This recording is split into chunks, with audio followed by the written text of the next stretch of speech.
This conference will now be recorded.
You hear this? You folks up there in line, take your time. I'm not going to start the meeting till you're all signed in. So take your time. And sorry out there until they get done.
Is the next,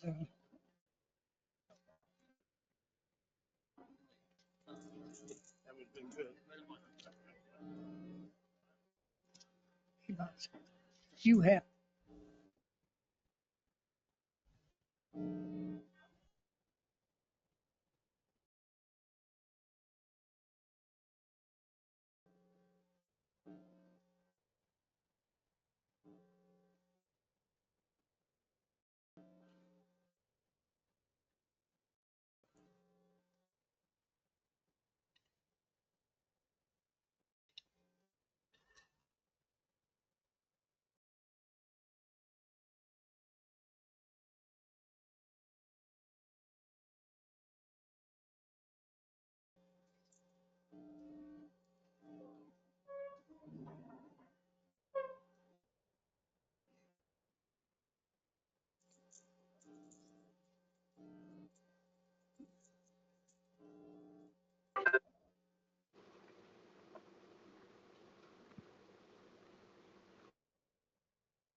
Okay, we're going to call this meeting at the start. And we're going to start with the Pledge of Allegiance, please. Pledge allegiance to the flag of the United States of America and to the republic for which it stands, one nation, under God, indivisible, with liberty and justice for all.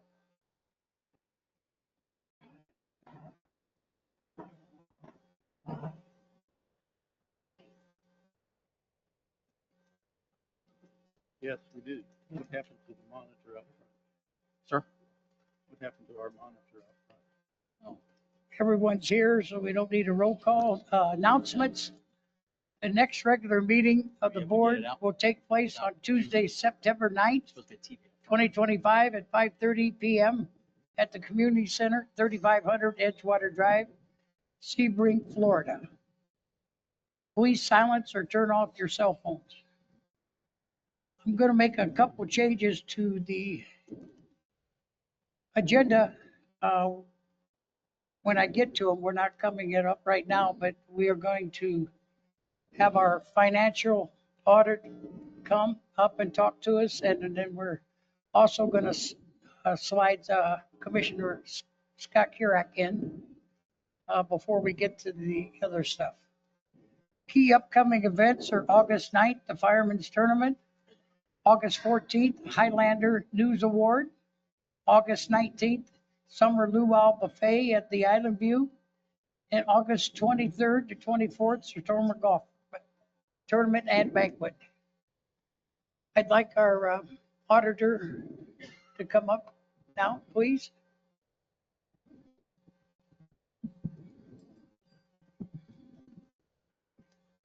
She's got quite a trip back, so we're going to put her in front.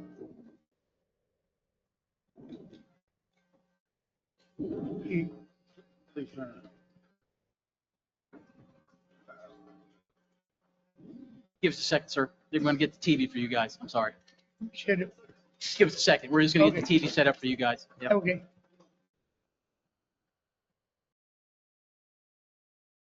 Yeah, take your time. Test, test, test. Okay. Just a minute, ma'am. All right, thank you. I want to welcome everybody. It's nice to see a nice crowd.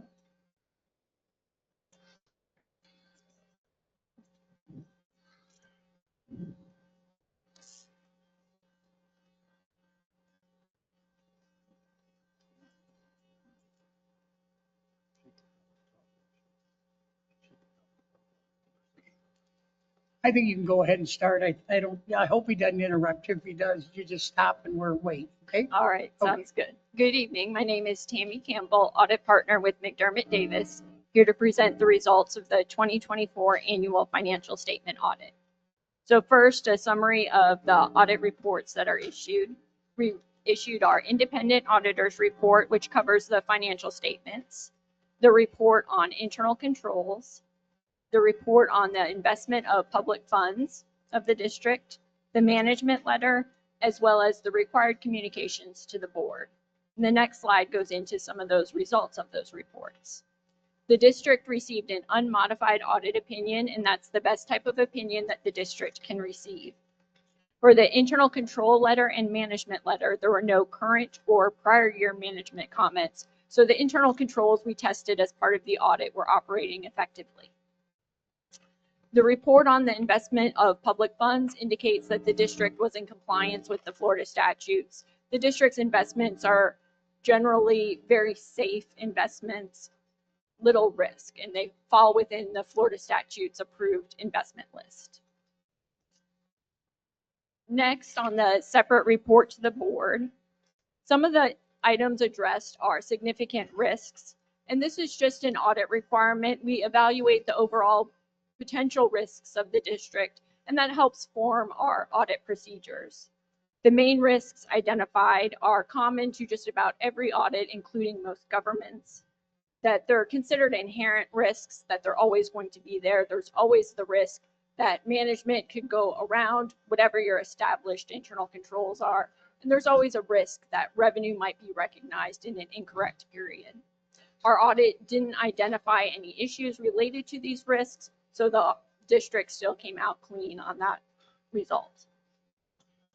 The significant estimates that we looked at were consistent with prior years, and there were no issues or concerns with how the district was estimating the allowance for uncollectible receivables, the estimated useful life of capital assets, and the fair value of those investments. Included in this report are also some of our significant audit adjustments. And most of our adjustments this past year relate to the activity between the district general and water funds and the Gulf Fund. Because those are managed by separate management companies, there's some additional reconciliation to make sure that transactions are recorded in the same period on both the Gulf side and the district side, as well as to clean up the recording of those contributions to cover the capital costs that the district is paying for and not the Gulf Fund itself. On the next slide, we have some financial highlights. The general fund balance decreased 1.1 million to 3.2 million. And most of these current year decreases, though the 2024 decreases in the general fund, related to capital activity. So those are one-time non-recurring costs that cause most of that decrease. At the end of the year, the general fund balance was still 46% of general fund expenditures. So that's still a stable fund balance. You would expect your general fund to have ebbs and flows. Some years you're going to increase fund balance as you build up those fund balances to cover those upcoming capital costs. And by doing that, you avoid having to go out and issue debt to cover those capital costs. The Gulf Fund balance had a moderate increase. However, this is the third consecutive year that the Gulf Fund did show increases in fund balance. The water fund decreased 20,000, and a lot of that decrease is due to increased repairs and maintenance costs. Some of that due to just the age of your infrastructure. It's coming time to do some of those larger repairs. On the next slide, looking at the general fund balance trends over the past 5 years. Again, the general fund balance has been relatively consistent, and we can see the majority of fund balance is considered unassigned. So that means there are no internal or external restrictions on how that fund balance can be used. It's left to the discretion of the district. Next, looking at the general fund revenues and expenditures. There's been a steady increase in revenues in the general fund over the past 3 years. However, there have been some instances where expenditures were greater than revenues, resulting in some of those losses. And again, as I mentioned, some of that's just your trend. You're going to build up the fund balance to cover those large upcoming costs and then spend your fund balance down. But again, still being at 46% of expenditures, you cover almost half of your year's expenses in your fund balance. So you have a decent rainy day fund set aside in the event of hurricanes or any of those unexpected costs. Looking at the general fund expenditures trend, I just want to cover a few outliers that you might see. In 2023, general government expenditures were quite high, and those were most of your hurricane repairs costs. So again, non-recurring costs that spiked those 2023 expenses. In 2022, culture and recreation had increased costs for irrigation repairs and supplies. In that same year, roads had significant increases for some sidewalk repairs. And as we mentioned, in 2024, capital outlay increased due to some capital projects ongoing. Next, looking at the Gulf fund balance, you can see in 2020 through 2022, the Gulf was at a deficit fund balance position. You've been able to turn that around, and now you have some moderate reserves set aside in that Gulf fund. And looking at the trend of the Gulf Fund revenues and expenditures, expenses have leveled off, allowing you to set aside some. And the revenues combined with those transfers in from the general fund to cover those capital costs have gotten you to either a break even or a moderate increase each year. Next, looking at the water and sewer net position. The water and sewer fund is a full accrual fund, so this includes the capital assets of that fund. So the majority of the net position of this fund is the value of your assets. So those are not liquid assets, so not really available for current spending.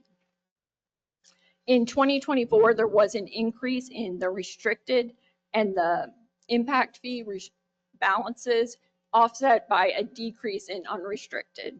So it's just kind of, you have more in your restricted categories of net position versus unrestricted. So we just encourage you, any costs that can be applied to those restricted balances, use those first to free up that unrestricted fund balance, because that can be used at your discretion. The restricted have to be used for those capital or expansion in the impact fee case. Looking at the trends of revenue and expenses in the water and sewer fund, rate increases over the past few years have allowed for increases in revenues, and this gets you towards either break even or a minor loss. So your revenues are covering most of your expenses in the water and sewer fund now. So we'd encourage you to keep monitoring those rates, making sure that the amounts you charge will cover those costs in the fund. And if there are any questions, I'd be more than happy to address them. Ma'am, could you stick around, because I'm going to have public comment, and there might be some comment I have a from the question. supervisors, but we're going to have public comment first. Okay, sure. Okay? Yeah. Is there any public comment on this presentation? Okay, any questions from the supervisor? Yeah, I have a question. I don't think my microphone's working. Yeah, it is. It's working. Can you hear me? Page 29 of your report, I was reading, and it says the district hasn't paid property taxes on vacant lots for the past 2 years in excess of $1 million. That was not listed as a significant risk. Correct, because it's basically a decision the district has made on some of those lots that are pending for sale. And at the decision of the district and district council, they're essentially paying themselves, and it will never be collected. And there was another item in the report that said there was a 40% increase in spending over the past year. Was that not considered a significant risk also? And some of that's overall trends that we look at that as part of the audit. The risks are more high level in the planning. So we look at the increase in expenses and test some of the expenses as part of our audit testing. And we didn't see anything that came as unapproved or outside of the normal operations that rose a red flag as it wasn't a correct expenditure.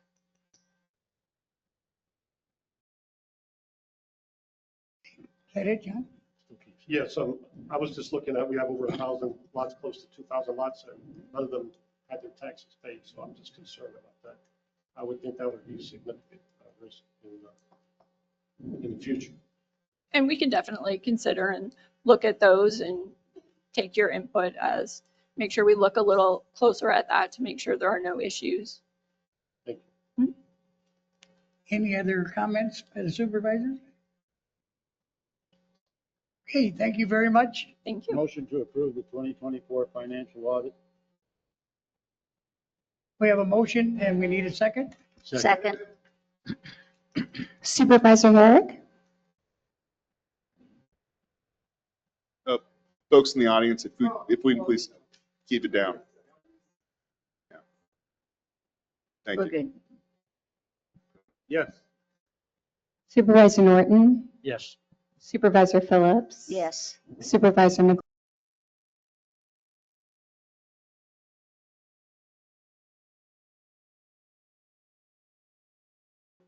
Board, see, we are in the action agenda. We just accommodated our audit team on their report.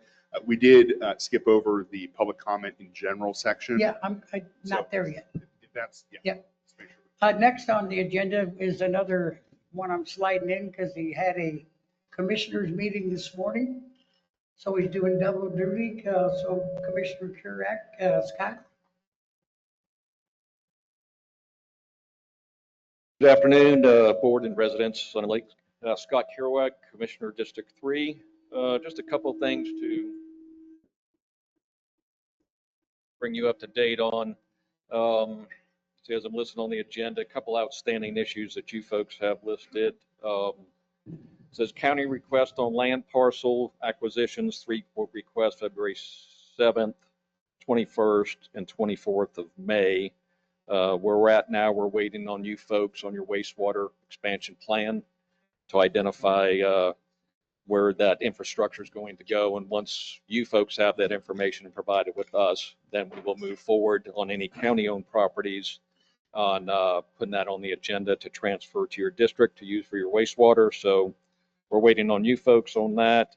The recycling location that we've talked about, when I was here the last meeting, I know there was some discussion amongst your board about possibly looking about providing your own solid waste collection. So that kind of stalled the process of the recycling center because that is provided by our vendor. So we did have a presentation today from Florida Waste Solutions, our current vendor, just to give us an update. They assumed the contract, I believe it was this past February. They've done a lot of good things, adding new equipment. They've done a lot of repairs to equipment. A lot of it had, through Waste Connections, had a lot of leaks that you may have noticed, what have you, on some roadways and what have you. So all that stuff has been repaired. They are committed to moving forward and updating their equipment, bringing in some good management and mechanics and things like that. So it looks like that's moving in the right direction. We'll be looking at and per our contract with our vendor, be looking at a 3% increase in your solid waste fee this year. Will go to $236.35. And we have up until 2026, next year, our contract is up for renewal. So we'll be looking at that. And the new company that just took it over, they were very interested in staying our provider and are working real hard on those figures to try to keep them down as much as possible. Do I expect an increase? Absolutely. Do I know what that increase is going to be yet? No, I don't. Is it going to double? No. I don't believe it's going to come close to double. Is it going to go up because we're on a 10-year contract, and I believe me, his wife, Waste Connections wanted out of it, because if you negotiated a contract 10 years ago and the cost of doing business today, you can imagine it's not a real good contract to be in. So we're looking into that. Also, we adopted new fire assessment rates moving forward, and I'm glad to report to you today that there'll be no change in your fire assessment rates for residential, commercial, or industrial warehouse. They'll remain the same, so we're happy to be able to do that. Talking budget-wise, we're still negotiating our budget and trying to put together the best budget we can. What I can tell you where I think it's heading, I feel fairly confident we're not going to see an increase in the millage. We don't know if we're going to try to see a decrease in the millage, but we don't know if we're going to be able to obtain that this year with a reduction in state revenues that we've been receiving the past several years. Also, I know on your agenda today that you have an item on your agenda to recently, we just approved a recreational grant, I believe about $227,000 that's coming to your community that is on your agenda to bring in to your coffers today for that project. So we're glad that we're able to get that done for you. And of course, hurricane season is approaching, and I just ask you all to certainly be prepared. We hope for a good year, but we never know what's coming our way. We got several months to go. I think now hurricane season doesn't end until the 1st of November. So, yeah, we're now starting to see these storms kind of come off the African coast and what have you heading this way. But hopefully keep our fingers crossed and we'll have a decent year when it comes to hurricanes.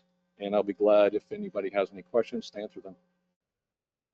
Is there any questions first from the public? Any questions from supervisors? I have a question.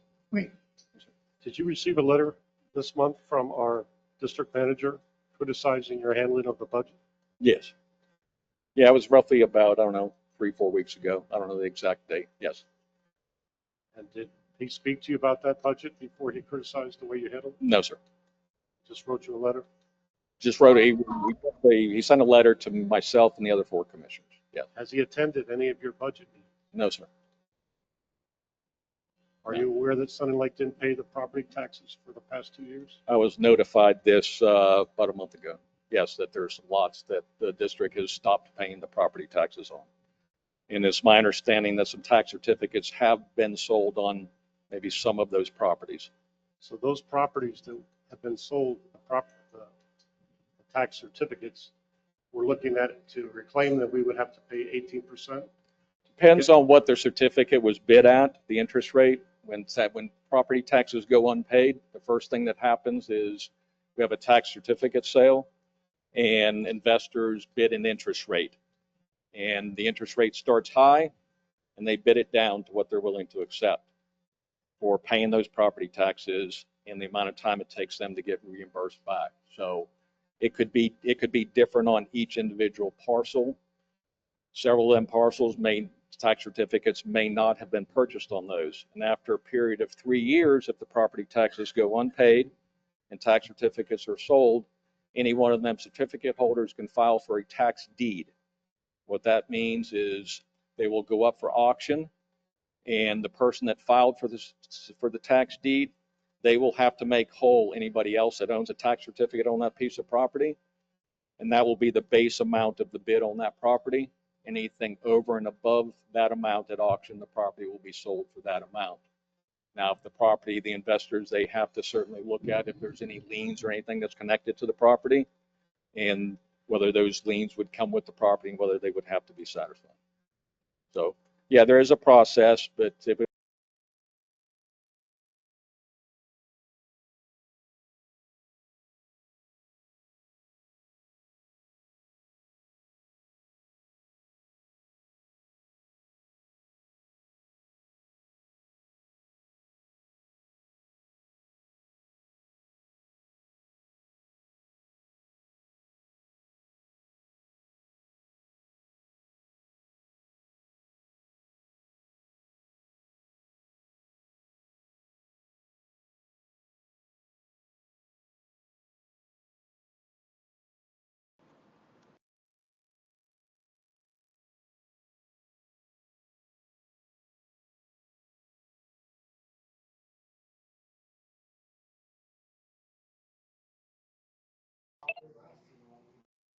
attached if somebody, me or you, was to buy that.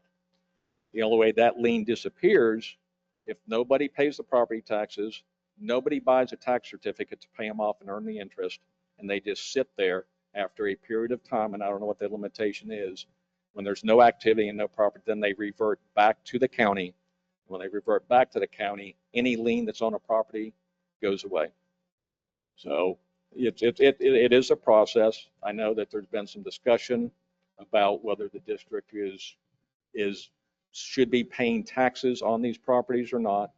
There is an exemption process. I believe the district has filed for an exemption on these properties. In your packet, I see that the application was filed and it was denied. And properties have to be designated for a public purpose to be exempt from property taxes. And also, we do not have the authority on back taxes to waive back taxes. If you're granted an exemption, the exception is from that point forward, not retroactive backwards. Florida law does not allow county commissioners to waive property taxes because how we build a budget is through a certified tax roll from our property appraiser. As soon as they certify that roll with the state of Florida, then we know how much revenue we have coming in, and that's what we use for budgeting purposes. As a county commissioner, can you ask the tax appraiser can you influence his decision, or is he? No, sir. He is a constitutional officer and he has full authority. He works according to the Florida Department of Revenue and Florida statute. So I think they did the letter that was sent to you, I think gives a pretty good explanation of why they made the decision that they made. This was taken to court several years ago. This same exact scenario was taken to court several years ago. Sun and Lake sued the county, said they didn't owe the taxes, should not be paying taxes on lots that they own. And the court ruled in the county's favor, says yes, the taxes they are liable for the taxes because those lots are not for a public purpose at this time. So it's up to you folks on where you take it from here. Really, the county commission, I have nothing to do with that. I have no authority over that. The property appraiser is on your ballot. Everybody votes for the property appraiser. He has Florida statute and Department of Revenue codes, procedures that he must follow, that he swears to follow. So any type of communication in that matter really needs to be directed to the property appraiser's office. This matter will not come in front of us. This matter will either rest where it's at with the denial, or if you folks give the authority to pursue it legally, then you have every right to do that. And you can pursue it legally. Attorneys have opinions, just like doctors have opinions. That's why we have courts. So you take it to court, the court will make a ruling on it. And what that ruling is what it will be. But we have nothing, as far as the Board of County Commissioners, we have really no influence or no authority over that. One last question. In the county, do they have a maximum amount that you can award your employees on an annual basis for a raise or cost of living? Yeah. County policy is currently for all directors and even administration, what have you, our administrators underneath the contract, is a 1% cost of living raise and up to a 5% merit increase. So they are eligible for up to a 6% raise per year. All the commissioners do an annual evaluation of our county administrator, and we have a scoring sheet, and then it's agended, and we have discussions, and we vote on that contract moving forward and what the pay is for the next year. And we do that on an annual basis. But there is a guy that they're only eligible for up to a certain amount. It's not an open-ended amount. It is. And if we wanted to change that policy as commissioners, we could certainly put it in front of our board and say that we want to change that. We want people to be eligible for up to a 7% merit increase or what have you. But the current policy is 1% COLA. Pretty much everybody gets that. If you're employed by the county, you're going to get 1% minimum per year. Depending on how good of an employee you are, or director or what have you, you're eligible for up to an additional 5%. And that's done on an annual basis. So 30, 40, 50% raise is not allowed. No, our policy does not permit it. Our policy wouldn't permit. We wouldn't unless we were to change that policy. That's correct. Yeah. Our board has the ability. Certainly we could do that if three of us voted to do that. But our program seems to work pretty well, and so we'll keep moving along. But everybody's a little bit different. Whatever works for one may not work for another, or what have you. So I think situations are unique, but that is our policy. Yes. Thank you. Yes, sir. Hey, any other comments and questions from the supervisors? Okay, Thank you. thank you, Scott. Just in case anybody's, this tax appraiser update, Eric, won't that come up in this meeting? Under staff reports? Yes. Okay, yes. so if anybody has any questions about that, it's on our agenda and we'll be talking about it more. And I'll probably have some questions then too, so, okay. Okay, public comment, and public comment will be this time for anything that's not on the agenda.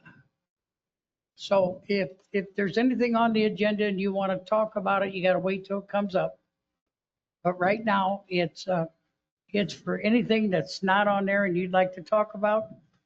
And public comments will be limited to 3 minutes and may not be answered by a supervisor or staff member. However, all public comments will be captured for the record, and the general manager will address your issue concerns after the meeting within 72 hours. So any public comment. Point of order. Oh, At previous meetings, we have allowed up to 5 minutes, and it's quite obvious that we have a lot of people here that may have things to say tonight. And therefore, I think the 3 minutes, yeah, while it may be adequate, if a person wants to go to 5 minutes, they should be allowed to go 5 minutes. I don't agree with that, so I guess we'll have to have a consent. Because we got a lot of people that want to speak and I want to hear y'all. Well, you just allowed Uh, a significant amount of talk right there. So I think it's only proper that Well, let's see what everybody they has their say. say. Let's see what the people say. Hey, do we need a consent on that or what? The board's policy manual provides that it's within the president's discretion on whether or not to extend folks the additional 2 minutes. Okay, we will allow 3 minutes, okay? But this is on anything not on the agenda, okay? Okay. Yes, ma'am. Your name and Yes. your Mhm. address. I've been here before. My name is Carolyn Correa. William Bryant. We live in 4424 Romano Street, and we're having a problem with the drainage. We have no drainage on our street. Every time we get a bad storm, water just sits in our driveway. So do our neighbors. So, I don't know if anybody here from Southern Homes, because we've been getting to go here, go there. It's Southern Home fault, it's Southern Lake fault. So that's why we're here to resolve this situation. I have one more thing to say. I have company that comes to my house.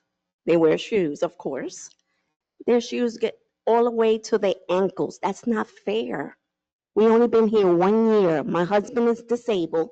He rides a scooter, and the water is coming up to the tire. That's not fair. This is not $3 that we pay for this home. It's a lot of money. That's all I have to say. My name is Mary Duverson. I live in 4421 Romana Street. Same problem. I live in for 2 years in this house. The water coming, loud coming, water coming on the porch. Why everybody on next street got a dream, no have it? No have it. Why? It's been no one know today. Why? Because everybody got same house. They rain, you can jump on this water on your house. I don't know why. Because every time you call somebody, somebody tell you talk to somebody. Talk somebody. Nobody don't do nothing for this. Eric can come in. You don't know what's going on. You want to tell Eric, the water coming, what you supposed to do? Anything I know, you say sorry. But me, especially me, I live in by myself.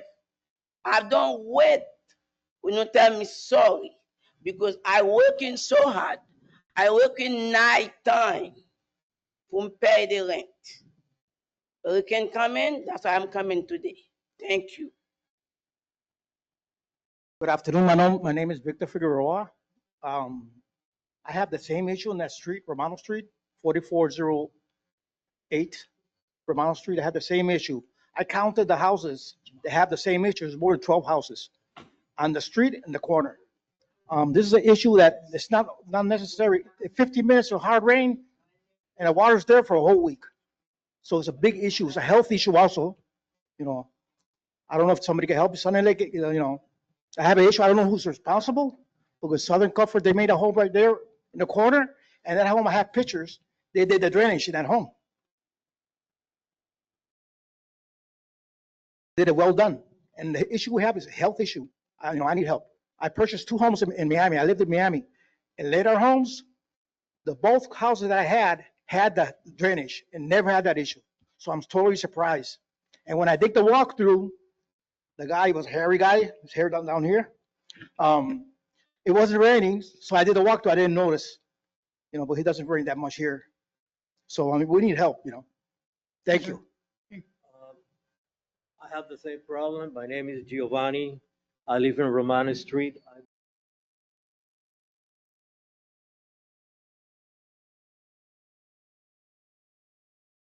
Every time it rains, the Jimmy, bring him here. front lawn gets flooded. It stays like that for months.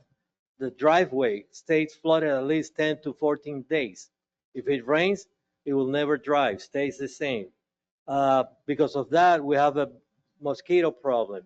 There are toads, frogs, snakes. I already killed 1 snake. Another neighbor killed 2 snakes. That stagnant water is creating a lot of problems. I have grandkids. They cannot play in the lawn because there's flooded. It's flooded. It's always flooded. The back of the house, the front of the house.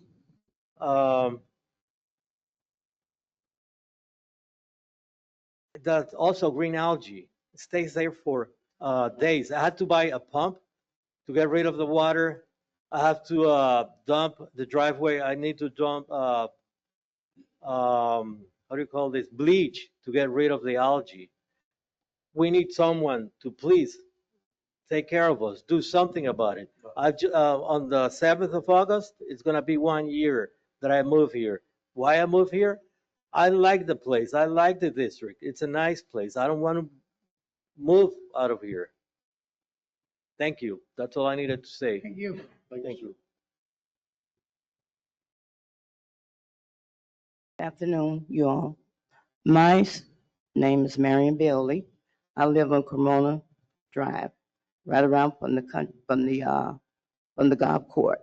That street right there before you go down. I'm having the same problem. And besides that, once it goes down, the water, it takes months. Your grass is dry, dead. And he was saying about the snakes. Those snakes are bad because they just building around there. Southern Home comes and they leave a lot of trash in your yard. They leave cracks up your driveway, cracks up. I live in a cul-de-sac. I have a cul-de-sac. I'm in the second one, and that cul-de-sac is cracked up, and all the stuff that they leave out, they have a tendency to leave it in my yard. Then I got to go and work for them and put it in there during big, I guess what you call it, with a garbage bin or something. So, and with garbage, when you were saying something about garbage, the garbage, new garbage, they sometimes don't pick up. I don't know what time they runs. And then they have a tendency, my garbage cans are even damaged, bound. So I have to buy one? They done bust them up, the new people's. So I'm having a problem, especially with water and these, I have a lot of deers, snakes. Snakes, I don't even go out the door because they really bad over there. It's a lot next to the culture site. It's a big lot. The man retired from the fire department. He said he lives in Tampa. He said he's gonna build, but that's been over 10 years. And I've been here 19 years. So I don't know, do I buy, if my garbage can is broke up and I need a new one, do I have to purchase one now?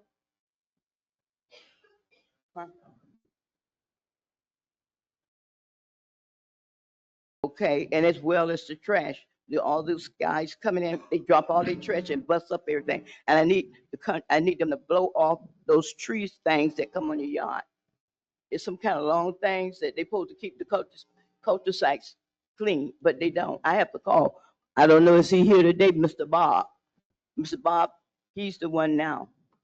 Okay? Thank you, ma'am. Hello, my name is Robert Neely. I live on 4431 Romano Street. I'm not going to talk much about the flooding because I think all my neighbors did a good job on touching on that, because I'm the one that found several snakes, and the biggest problem I have is a bunch of frogs. I mean, I can't even open my door without those little baby frogs trying to enter. You know, it's crazy. And the property, I guess they're doing new construction beside us. It looked like a swamp over there. And that's where all those frogs and all that stuff is coming from. And even when our driveway get flooded, if you walk out there, it seems like you see dozens of tadpoles swimming in your driveway. And that's bad. And we know frogs bring snakes. You know, I had some visitors. My daughter them came to visit me, and when they were coming up the driveway, you know, guess what? A snake chasing a frog. It's bad. We really need some help on that. Another thing that I want to touch bases on is we need lights on Romano Street. You know, it's very dark on that street. We have kids that be out there playing, you know, and I think we're gonna need some speed bumps too, because I got cameras all around my house, and the cars be coming by there, I mean, speeding like they on a highway or something. So if you can, please help us. Please have someone to come out and just take a look at it. It's real bad, and it needs to be addressed. Like I said, I only been there a year, but I paid good money for that house, and we need drainage real bad and lights. Thank you. Thank you, sir. Good evening. My name is TJ. I'm with PWR. Many of you in the office have seen my face before. We're a new waste group that's coming into this area, into the Highlands County. My goal for this is to give the residents and the board much more control than what the county has allowed you in the past. Make your own decisions. We want to be part of your community. We want to be on top of things. We want to be a one-stop shop for you guys. If there's an issue, we don't want you to wait another week for that to be corrected. We want to have people on site Monday through Friday that can correct these issues that you're having through the week, not making you be forced to wait, giving you more financial control and more ability to look over your own agreements to see if they suit your customers' needs and your residents. So that's my goal. Want to make sure that you know who we are. We're going to be continuing to come out here. We know that you're in a county contract right now until 2026. We've worked in many counties around this area. We know what's coming. We have an idea of what's coming. Many counties around this area are, for instance, this year, Polk County, 2026, commission, 28% increase county landfills, 5% every year thereafter. They just raised the rates by 30% last year on your costs, on cost for landfills in this area. It's happened with Tampa twice in the last 2 years.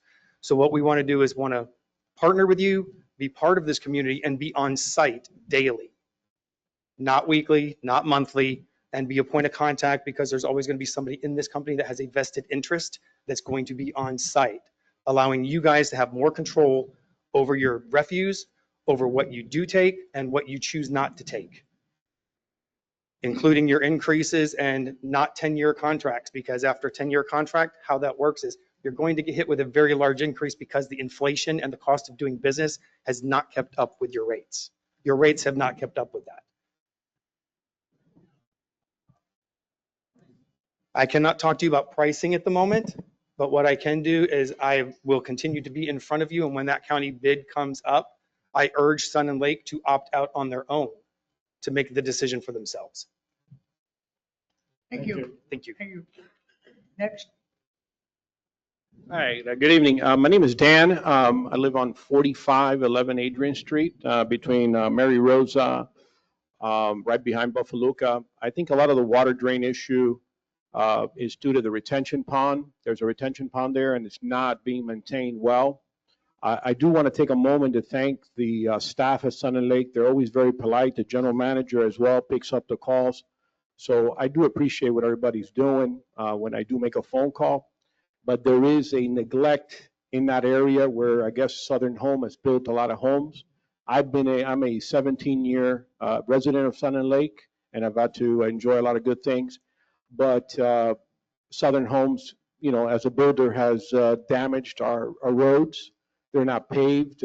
They've destroyed them with the construction trucks. So we need someone to look at who's going to pave.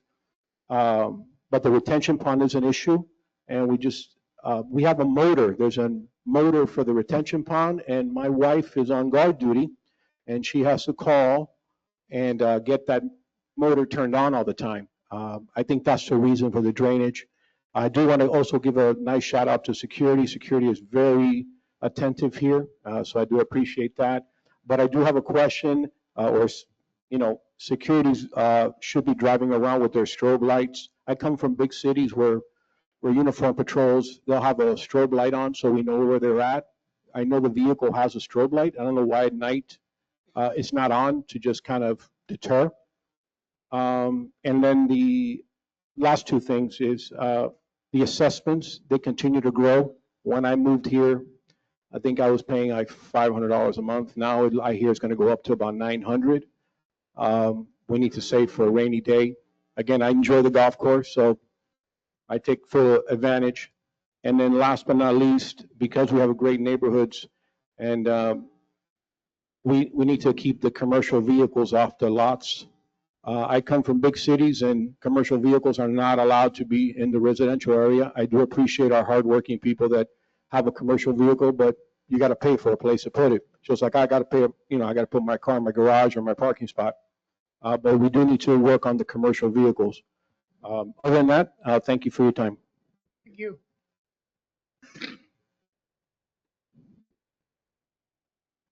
My name is Kay Abenante, and I have one question. Do we or do we not allow solicitors in Sun and Lakes?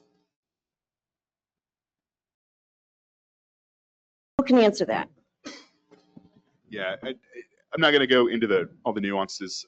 Do we allow door knockers or not? So Sun and Lake is a local government, and there are certain restrictions on what a local government can and can't do with respect to solicitors. Do we now allow door knockers in our neighborhoods? In certain instances, yes. Take the signs down. Excuse me? Take the signs down. Which signs? The signs that say no solicitors. Those would be your homeowners associations have much broader authority with respect to solicitation. So if we have a sign up in Manor Hill that says no soliciting, then there's no soliciting, correct? That is correct. That's correct, but the district can't enforce that. You would have to call the sheriff's office if there was someone. They don't do anything about it because they say it is allowed in Sun and Lakes. So it's an issue. It's a HOA issue, not necessarily a district issue. The district. It's a non-issue. It's a non-issue. I appreciate just the regulation of solicitors is at the county level. Right. Right. And so the district doesn't have the authority to kick solicitors out. There are also prohibitions against denying certain question answered. religious folks from soliciting, but it's a county issue. So I would ask you to reach out to the sheriff's office. Thank you, ma'am. Good evening. Robert DeJesus, 4810 San Ignacio Drive. My issue is the assessment. Why are they going to raise it up for so much? I mean, 1% or 2% would be okay, but 5%? I think it's too much, I'm barely struggling with the jobs, And I got another problem with the streets. You got some potholes around there, garbage sitting on the side to it, and they don't even pick them up, So that's another issue around my way. And the little golf carts going around, like passing the cars, they don't have insurance. So if they get hit, what's gonna be the problem with that? If they on the side where there's sidewalks, stick there. Don't jump on the street, you know? But they jumping on the street and just going. I think that's a problem. And then another problem where the yield sign is at, they should put stop sign there instead of having that there because everybody just cross straight through. So instead of putting that big TV there, people be looking at that and then crossing there, it's gonna be a big accident there. You know, I don't know if they're gonna do something, but I'll try to get my point across, you know? You know, Thank you, sir. thank you, okay? Thank you.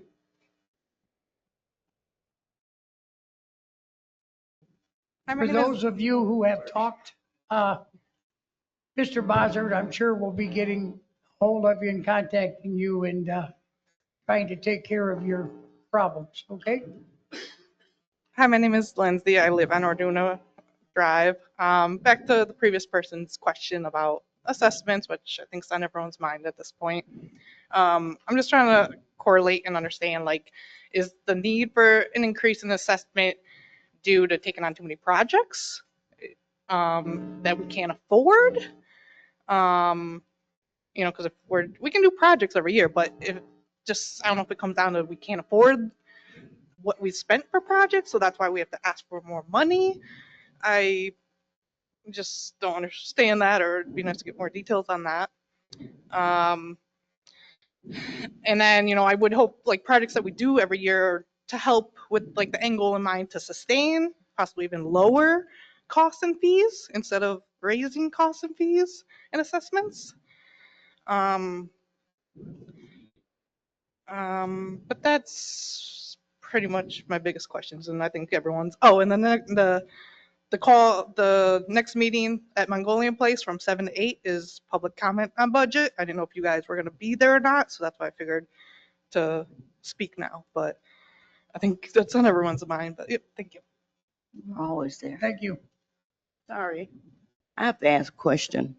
Between Sunny Lakes and Preserve, the definition, Preserve, I live in Sunny Lakes, but they said Southern is building houses for Preserve. Who, I pay taxes, associations for mine, and there are other neighbors in the neighborhood said they don't pay anything. Is that true? Ma'am, excuse me. You've already spoke during the public comment period. We only allow Oh, folks. okay. I Yes. just wanted to know that question. Okay. Co- I'm sure they go can ahead. get you after the meeting. Thank you, ma'am. Hi, Stacy Green. I live 4605 Nadina Drive. I just wanted to come up because we have a lot of people who walk their dogs in the neighborhood. There used to be a dog waste station on Cremona. With a lot of the new houses coming in, it has disappeared. So, I mean, I figure if we're trying to keep the golf course beautiful and everything, probably be nice if we could put dog waste somewhere else. Because right now, the only place if somebody wanted to clean up something that somebody didn't pick up, we can throw it in the trash at, what, Hole 5, where that building is.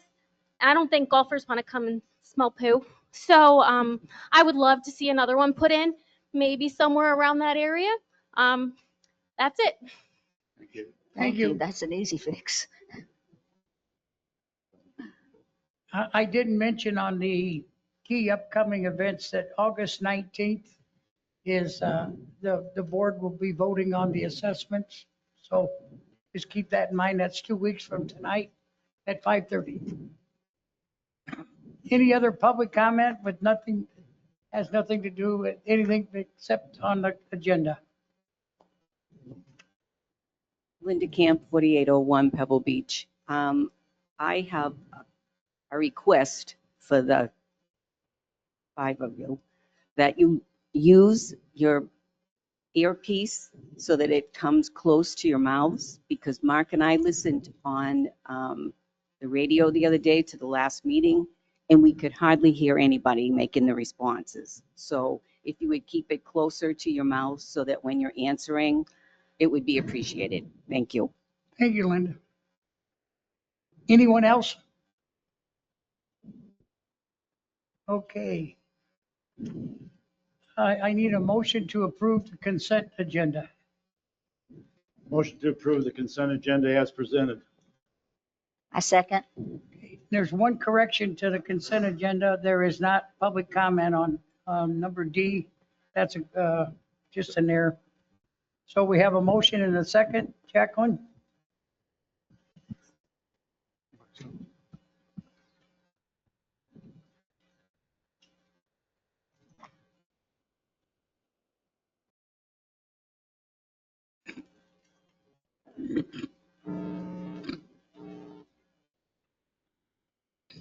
Supervisor Norton, Supervisor Phillips, Yes.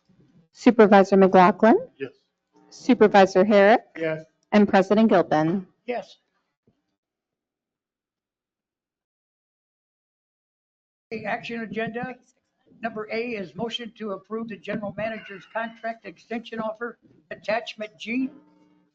And we're going to open it up for public comment. We have the same rules that we had, 3 minutes. And you're all welcome to speak. Good evening, Mark Caramana, 5010 Myrtle Beach Drive. I just wrote a little bit of something here. I'm sure I represent quite a few of the people here. But I'm in support of retaining Boz as our district manager. He's proven that he is more than capable of managing our district. We are in the best financial shape that we've ever been due to his leadership. He has the respect of his district employees as well as the residents of our community. His request for a salary adjustment and benefits are reasonable for the responsibility that he has. Excuse me, Mr. Carmar, we just got to present the discussion first and then you go into public comment. I'm sorry. You want discussion from here? No. Just presenting what the discussion is, so then we go straight to public comment. Okay. I don't know. Go ahead. Generally, staff will present the item to the board and then public comment will follow. Go ahead. Yeah, so you have in your package, you have the, give us a second, sir. You'll be right up next. I should do it again? Wait a minute. Back up in a minute. Okay. Yeah, apologize on that. You have in your packet the negotiated contract that Supervisor Norton was tasked to do. We have 9 that's on the screen there. These are public letters that want to be read into the record. Sir, you can either do that now or after public comment. I'll leave it up to you. And then there was included in your packet a petition of 65 names. That's just in the packet as well. In the packet, you have the negotiated contract in detail. This is a summary of the ask, the current, just hitting the highlights, the ask, and then Mr. Herrick's negotiated version 1, I'm calling, and then Mr. Norton's version 2, just to give you an idea of the discussion as it's gone the past 4 months here. So that said, you can go into public comment. Okay. Yeah. Sorry, Mark.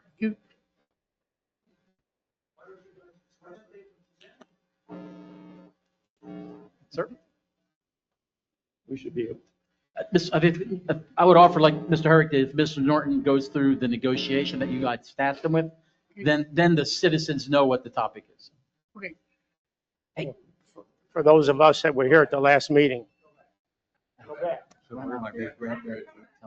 This is not. Somebody want to hear this thing right now? I feel like they're not being heard. This is not. If Supervisor Norton wants to go through that, certainly up to him. If not, you can throw it to public comment. It's up to the board. I'll defer. I want these guys, if they want to speak, they can speak. Well, version 1, version 2 are primarily the same with very small changes. On version 2, I would like to address the fact that while it's down to 168K, in that revision, you're also being allowed a 5% increase effective October 1st, which is related to the performance that occurred during the past year. That is not on there, which at that time would bring up version 2 to 176K effective October 1st. Correct? I think it's more like 172, but very similar. Well, whatever the 5% increase over that.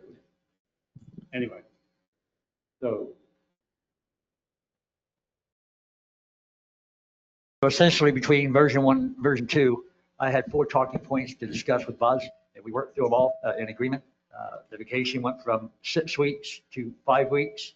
We can bank 2 instead of 1. Is that what we agreed?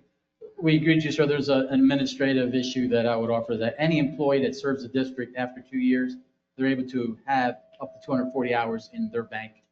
So I would say just keep it mirroring all the staff and keep it simple. Okay. That'd be the only adjustment I would offer. Keep it.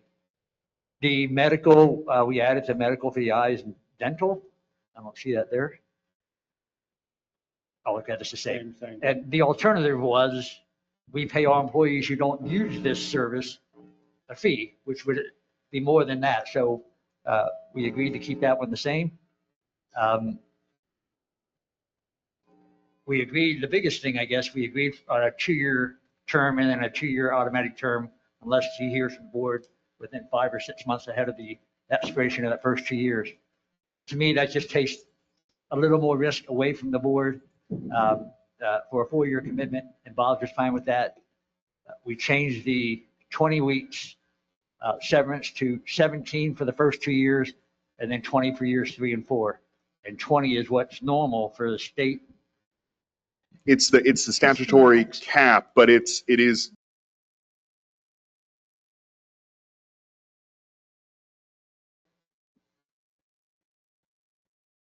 The car allowance went up to 500. Again, the alternative was he could itemize his expenses on his car, which would have been, I think, $9,000. And this is a lot cheaper than $9,000. So that's how we arrived at that number.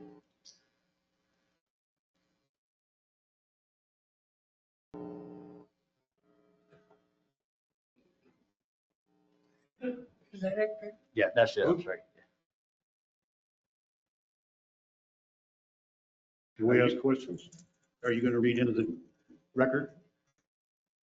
You I mean all think that those just letters? is. I'm gonna have Jacqueline do it. I'm not gonna do it. So we Do we can have either to do do that it? now or we can wait. I don't care. You could read them in if it's the pleasure of the board, given the interest in this item, you can accept them into the record, and that would be appropriate as well. So you could have them read publicly, or you can just accept them for the record. You all have a copy, I believe, so.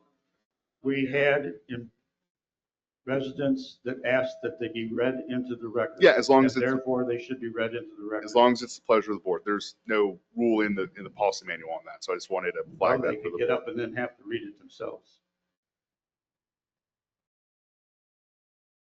All right. Yeah, it's whatever the pleasure of the board is. Jacqueline, you want to read them now? I'd be happy to. Yeah. So letters submitted for the record to be read are, for the first one's Brian and Kim Gross from Cantoria Avenue. We were traveling and unable to attend the July Board of Supervisors meeting. We did take the time to watch the video of the meeting. As permanent year-round residents, we were appalled at the verbiage used by you, specifically Gilpin and McLaughlin, to describe the negotiated contract terms. It is our understanding that Herrick negotiated in good faith on behalf of the Board of Supervisors with Boz and gave you a contract to vote on. The end result was that you now have Norton renegotiating the contract. You, Gilpin, came off as petty, as you are prone to do. It is very clear that you are not a fan of Herrick or Boz. Everyone understands a tweak here or there, but two of you, Gilpin and McLaughlin, were very unprofessional in the assessment of the presented contract. Just because you did not make the same amount of money when you were working or are currently in a career that does not pay you at the level, does not mean that Boz should not be paid an amount commiserating with his career path. Your comments were ignorant and irrelevant. Many people support Boz and the work he has done to support or to put Sun and Lake on the right path to success. We will do what it takes to keep Boz at the level he deserves, whether that means attending meetings to voice our displeasure with your pettiness or have a petition signed to remove you from the board. Supportive residents are watching your actions. If you let Boz leave or attempt to force him out, We will also do everything we can to either vote or force you out. Boz is the long-term future of Sun and Lake.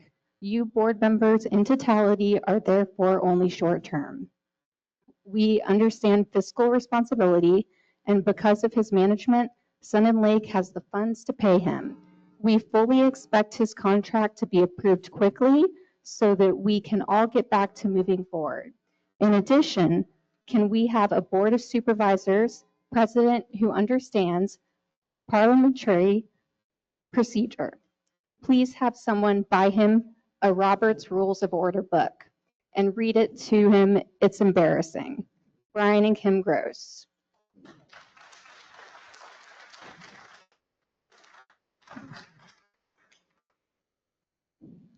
The next letter was submitted by Dawn Gimble and Lori Monroe from Cremona Road. We just finished watching the video broadcast of the district's July 1st meeting and wish to provide our own opinion. The merits of the compensation package negotiated by Craig Herrick. For some backgrounds, we are Canadians that have wintered in Sun and Lake for the last 8 to 9 years. We are property owners and have always been full members at the golf course. As expressed at the meeting, of 3 to 5 board members could not see fit to renew the contract as presented. In fact, one of the board members used verbiage like outrageous and offensive, or words to that effect, about the size of the contract. In addition to the unprofessional nature of those words in a public forum, simply could have said that he thought the package was too much. We are of the opinion that the compensation package negotiated by Craig Herrick substantially is in line with his position and portrayed performance. None of the members expressed any displeasure with the GM's performance.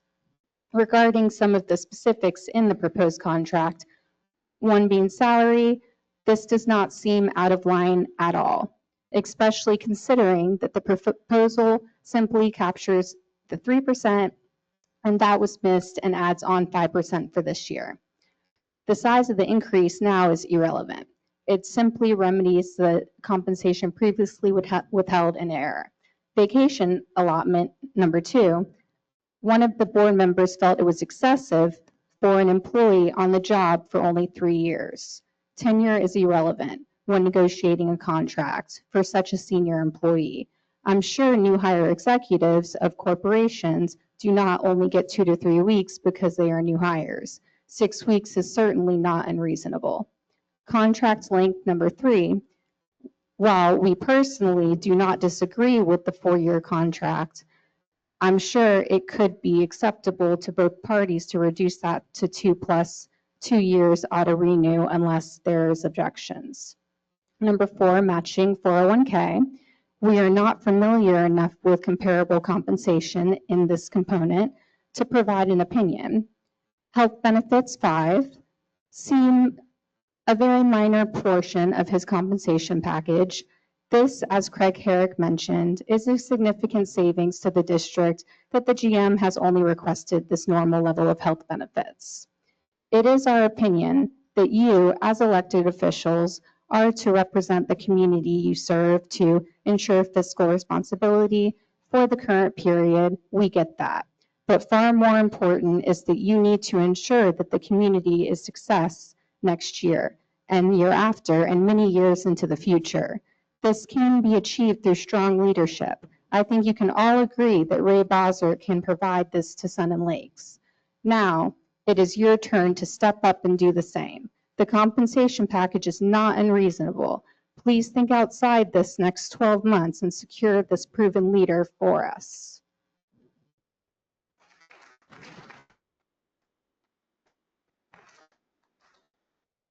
The next one is from Pamela Gornall. Good morning. The purpose of this email is to express my sincere disappointment in your handling of the employment contract for the general manager of the Sun and Lake Improvement District. To ignore the importance of employment for Boz and his family by allowing this matter to linger 2 months beyond the current employment contract is inexcusable. Your responsibility as a board is to ensure the continuation of the outstanding leadership that we have enjoyed since Boz came to Sun and Lake. You have given Boz every reason to be seeking another employment. I attended a town hall meeting last fall and left overwhelmed by the breadth of his knowledge, openness, and forward plans that Boz expressed for our community. This never happened before Boz. It seems that many of you may be out of touch with current salaries and benefits for outstanding performance and achievements, and likely not the best group to properly evaluate Boz's request. Sun and Lake has a history of enjoying yet ignoring the financial rewards due to an outstanding employee, like the case of Kay Maher. I watched the video of the recent meeting and the comments were caustic, unprofessional, and lack specific reasons for denying support for the agreement that Craig negotiated with Boz. Where is the evidence that Boz is not justified in the increase that he has requested? Did you survey other leaders for improvement districts and or organizations with comparable breadth of responsibilities, annual budget, and number of employees that Boz manages, plus his 24 hours of call access to our community? Please don't ignore your responsibilities to the homeowners of Sun and Lake and push this outstanding leader out.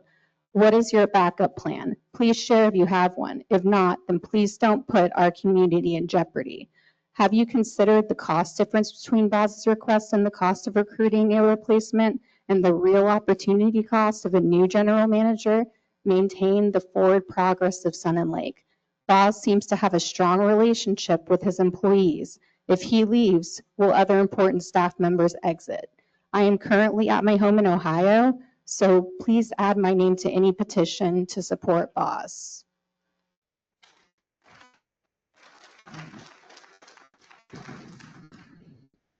This one is from Mike and Bev Jackson from Hampton Woods.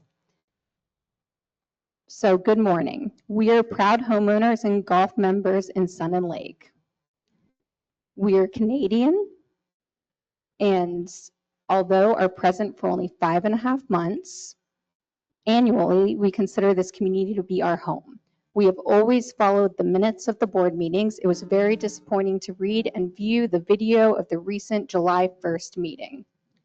It was our understanding that Supervisor Herrick was acting in contract negotiations with Mr. Bozzart. We both feel the contract proposal was reasonable in all aspects. More importantly, we feel the arrival of Mr. Bozzart has been very welcoming addition to our community. We appreciate his communication skills and his weekly updates in Sun and Lake. He is friendly and approachable for the Florida Association of Special Districts to bestow the prestigious award of District Manager of the Year upon Ray Bozzart. It's truly a feather in the cap of Sun and Lake District. It would be very disappointing to not support the continuation of his contract. We certainly hope that he will want to stay as our general manager. We look forward to his ongoing innovation in moving our community forward. We are proud of the leader he provides and sincerely hope that our elected board will recognize his true value and continue his tenure with our loved community. In addition, we have 2 requests. That this letter to the board and any other supporting letters are acknowledged at the next board meeting today, August 5th, and that the public microphone be adjusted that those viewing the meeting can hear and understand comments made.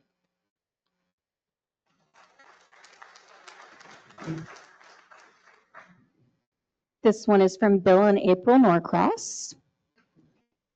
I was there for the last district meeting last Tuesday month, and from what I can understand, Boz's salary and benefits were discussed semi-publicly, and to me seems kind of unusual because the salary request and district dollar limits can conflict, and the general public is sometimes shocked as to the higher salaries and more benefits. Example, 2 weeks vacation, 6 weeks is one case. Plus other medical benefits. Yes, retirees who worked for less wages sometimes balk at the newer wage salaries. Understandable, cost of living has gone up. Housing is out of sight for most young people, and working people's wages are way past those of 20, 30 years ago. So when we see a 150K salary, wage for a job that shouldn't be more than 75K plus is a shocker for most retirees, though maybe where Mike Gilpin, Greg Norton, and Jim McLaughlin are coming from. These three are the assumed negative votes. And I understand you cannot give away the store, but the results of GM Boz have been remarkable. Not only with his expertise on wastewater problems, huge repiping on SNL Boulevard, all district buildings repainted, getting a handle on huge wastewater plant project, 90 million plus, with money charged in advance, $15 per month or $2,700 in total. So the certain grant request could be validated and homeowners could plan on increases which are reasonable, road work done, meetings with local businesses, people to encourage communication. I was at one meeting, very businesslike, Sun and Lake 50th anniversary party, great fireworks on the 4th of July, improvements to the clubhouse, landscaping in front and back was done, Flag Day, Memorial Day, and Veterans Day observances. Done, district office remodeled, looks great. The wall event was done, budgetary programs addressed with visions to the future, an explanation of where money is spent. And Sun and Lake workers' jobs and responsibilities are done. District meetings with information as to any plans for projects addressed done as well. All of these and more in 2 years of well-meaning and a creative general manager who addresses problems and does his best to make Sun and Lake a safe, budget-controlled district. All these projects, plans, new ideas, all done with intelligence, knowledge of an experience of a military command and general manager here at Sun and Lake. The upgrade of Sun and Lake in 2 years mentioned above has been remarkable. Never before. I personally hope it continues, period.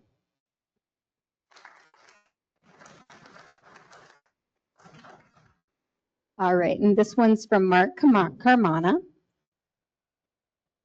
We're in jeopardy of losing our district general manager, Mr. Ray Bossert. The Board of Supervisors and Bossert are in contract negotiations at this time.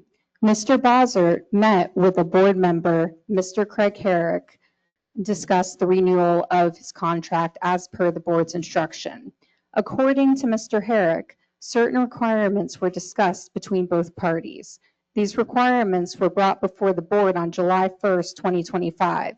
A video is available to view at this board meeting on the district's website per the meeting agenda and minutes section. Based on the board's meeting, there are 3 board members that do not agree with Mr. Bossert's requirements.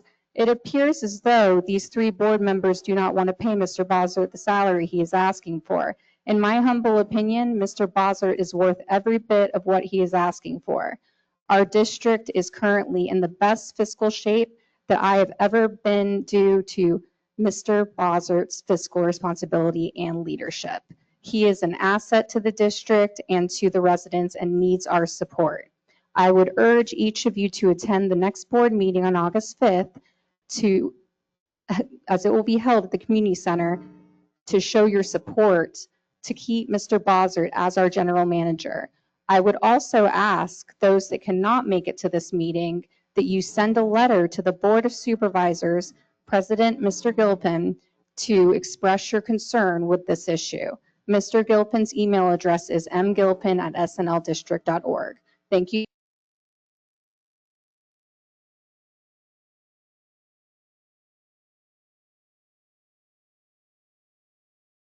Jerry Trevi. We have been permanent homeowners of Sun and Lake for a collective 24 years, and for many of those years, we witnessed the stagnation of our community. During the last 2 years or so, there has been a transformative happening that is plain to see. Most of these improvements are due to the efforts of our general manager, Mr. Raymond Bossert. That is why upon watching your July 1st meeting, we were taken aback by the polarization of the board on the subject of his contract terms. If you consider the improvement in our financial reserves alone, it would justify the wage benefit package as presented by Mr. Herrick.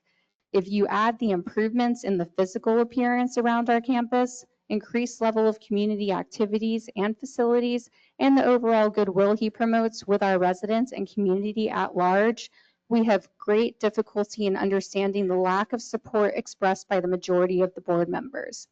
It seems that there is a wide range of experience within the members of the board related to wage and benefits, from very knowledgeable to very little.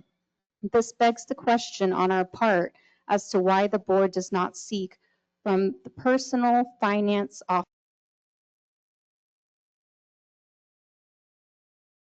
impact, either in expense or savings, such as contract as this presents.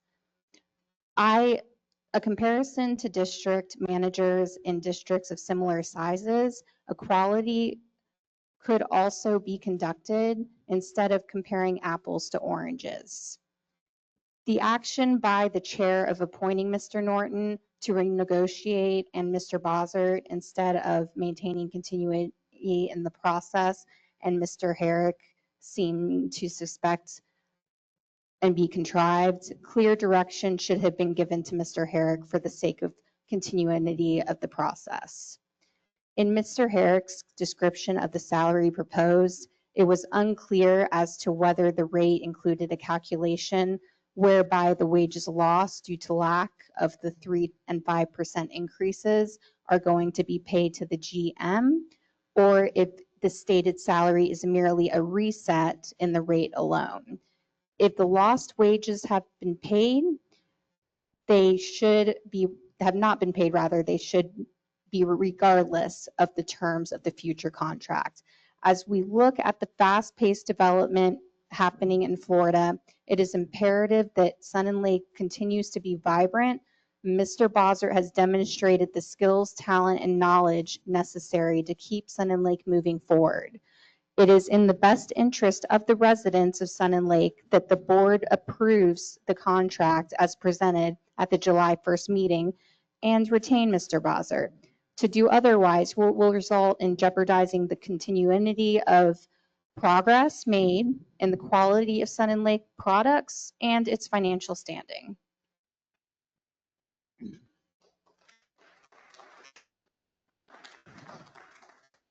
And those were all the comments.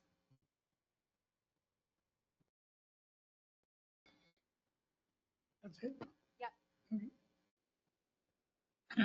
Do we Okay, have, now, do we have to do anything with the petitions?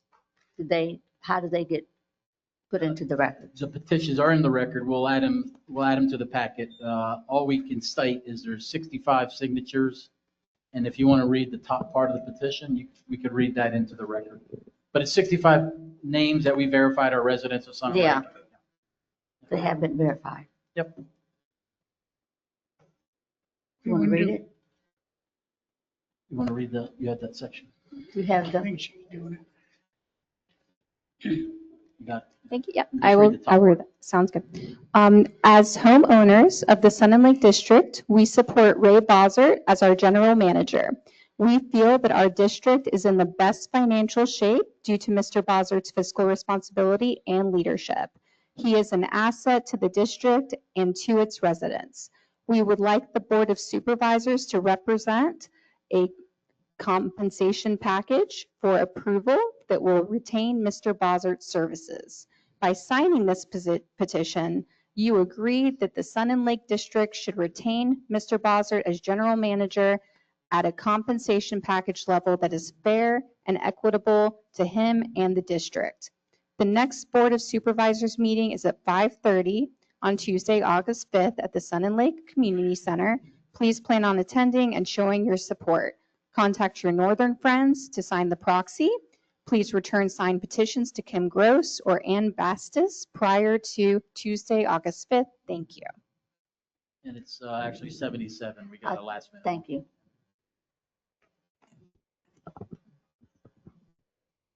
Okay. Now we'll go back to Mark, if you'd like to speak. We read your letter. Now, I don't know if you still want to speak, but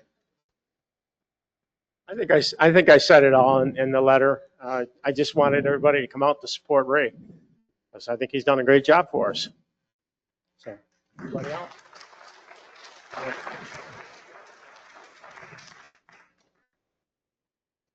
Next.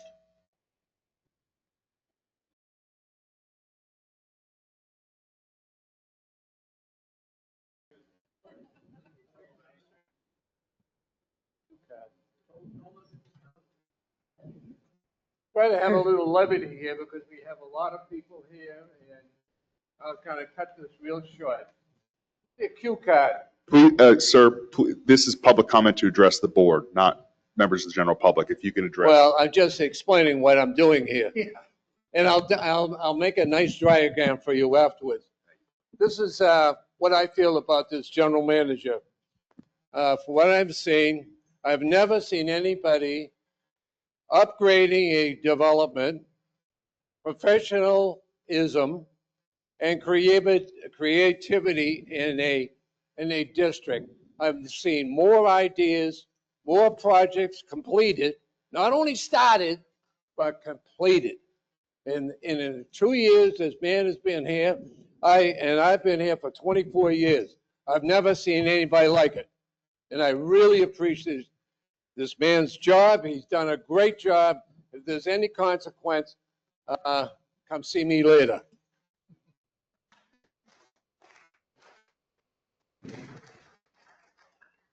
Next.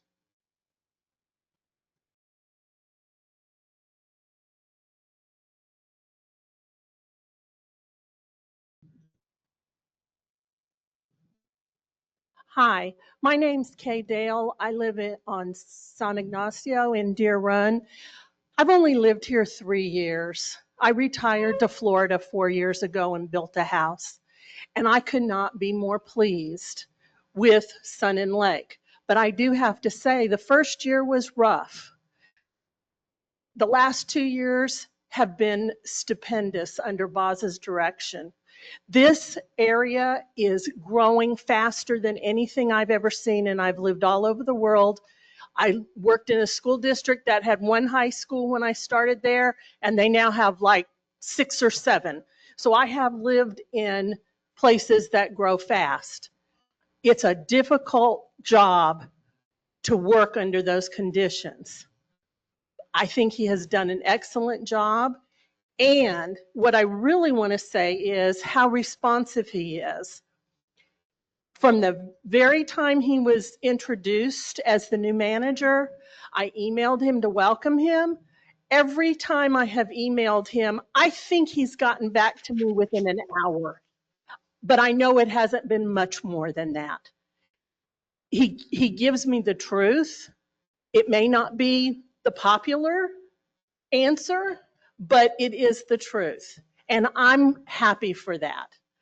I want to see his contract renewed or extended or whatever the term is, because he deserves it, and so do we.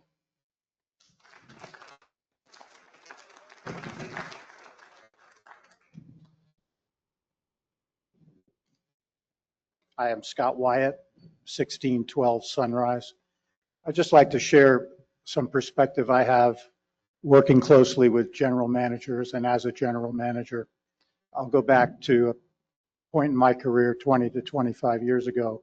I worked for a national company that had 45 locations throughout the country, each one being run by a general manager. There were a lot of experience. There were a lot of specifics that made our good GMs, but the top two, I think, was having a complete knowledge and understanding of the business. And I don't know Boz personally, but in the handful of meetings I've been in, I think he clearly demonstrates a complete understanding and a good knowledge of this district. The other thing is complete ownership of the business. I mean, our publicly held company expected every GM to run that business as if it was their own. And you only have to listen to Boz address people, and he takes ownership in his verbiage, my employees and my district and so forth. That's what we want. Number two, GM comp programs.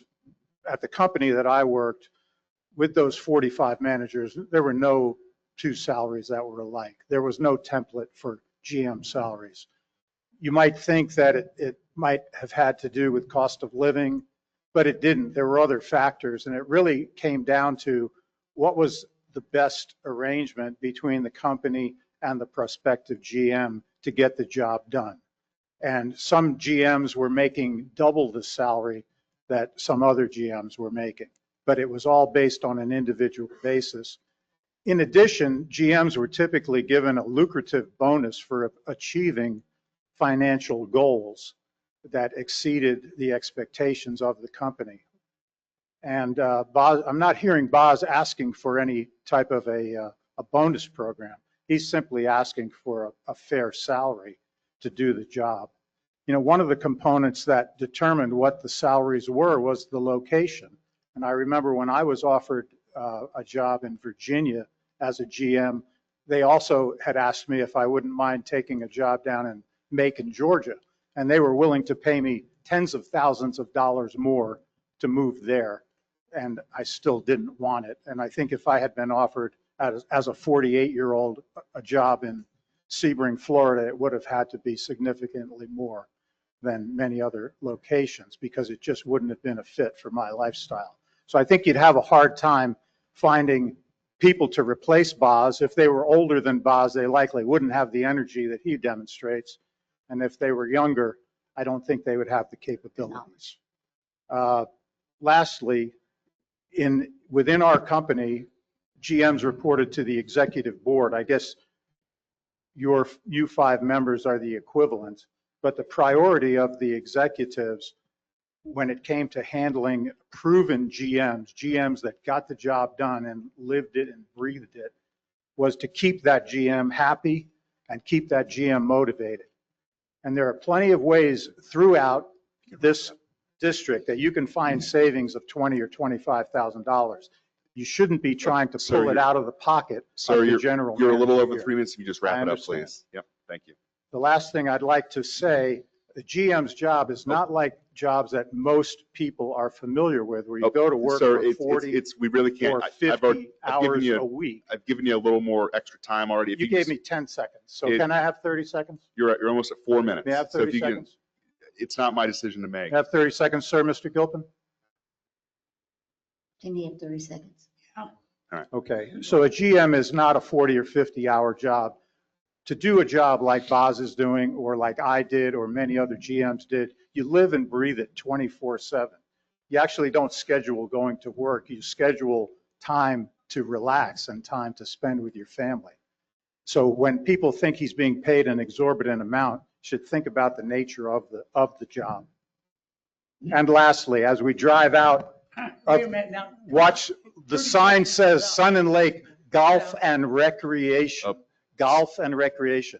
Sir, So for you please, board members please, that please. have a reputation of not liking Sir, the golf, I think you ought to rethink your position. Got it. Thank you.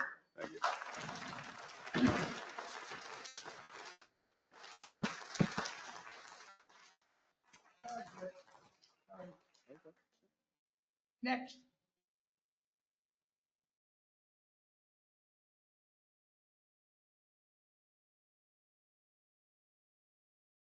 Drive. I just hope that Mr. Boz has taken us, this exhibition that we've given today. Can't hear you. I hope that Mr. Boz has taken this to heart today, that he appreciates what we've done and come out and supported him. You guys have a hard job. I was on Magnolia Place HOA. I understand the issues that you have to go through. But I think you guys have come to a consensus, and I hope that all the parties are happy and that things go forward without Thank any you. issues.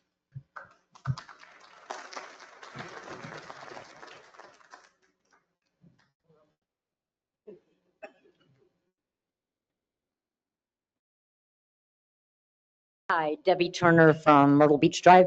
What is your plan if he leaves?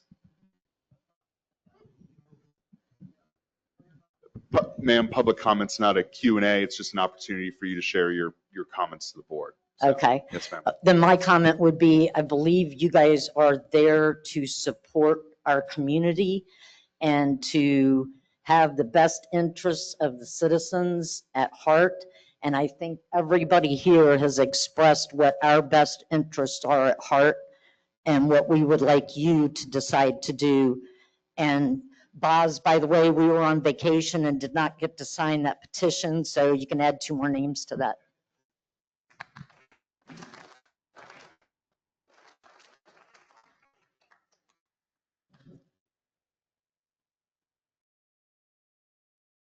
Ray Brooks, Matanzas. I just think this whole thing is sad, personally, that we had to have a second meeting on the contract for a general manager. And if I look at the 2 contracts together, I mean, it's a waste. I mean, it's $1,700 difference, I think, if I did my math correctly. We gave them an extra, we took away a week's vacation, but we gave them that take 2 and you can carry them over. I mean, it's just sad. I don't know why this wasn't worked out at the last meeting. The way you guys expressed yourselves at the last meeting, some of you, you would have thought the world came to an end. The changes that Supervisor Norton made compared to what Supervisor Herrick did are small, minimal. They should have been addressed way 30 days ago. I think the board personally owes Supervisor Herrick an apology for the way he was treated. Thank you.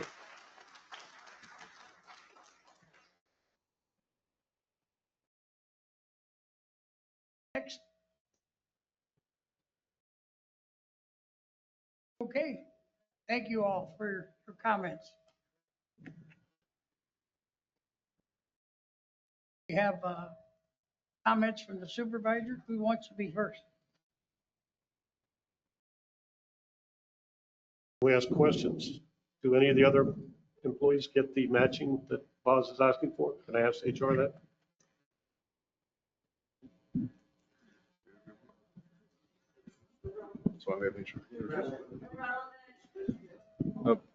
Folks in the audience, we record this meeting for the benefit of folks who can't be here. And sometimes when there's crosstalk from the audience, folks at home can't hear the discussion. So if we can just show some folks respect and keep it down if you're in the audience, we'd appreciate it. Thanks so much. At-will employees of the district, so any employee who's not contract, such as Boz, have the opportunity to get plus 1% of their match up to a 6% cap on behalf of the district. So in essence, the max contribution that the district would pay on behalf of an at-will employee would be 6%. Except for him. He's a contract employee, so any at-will employee.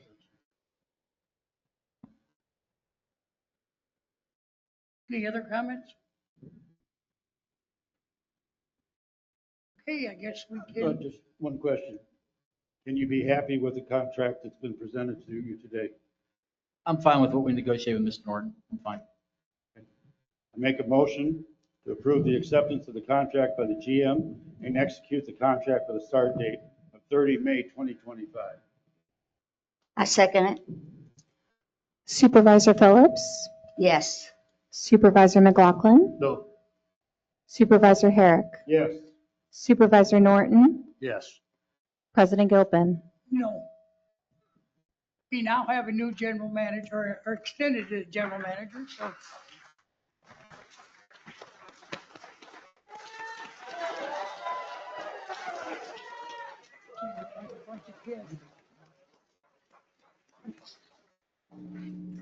Very appreciative and humbled. I appreciate it. Thank you. Okay. Motion to approve the 2025-2026 district fee schedule, including administrative, recreation, and golf fees. Attachment I. And who's taking the lead there? You, Boz? So what you have in front of you is the proposed fee schedule we call for the district. That's all our fees from everything from recreation to land clearing, so on. If it's in yellow, it's a change from last year, and we can go line by line on the changes, but they're really identifying gaps in what we're charging and we're basically losing money on. Because of multiple inspections holding our developers accountable, because of the connection fees for the water and sewer and the amount of money it costs us for the parts to do that, the plumbing and so on. We were just not being catch up. You can see that our number was static for many, many years. So we did a good evaluation last year, and we're wanting to increase some of these charges for our developments from land clearing, the second visit for land clearing to address stormwater issues.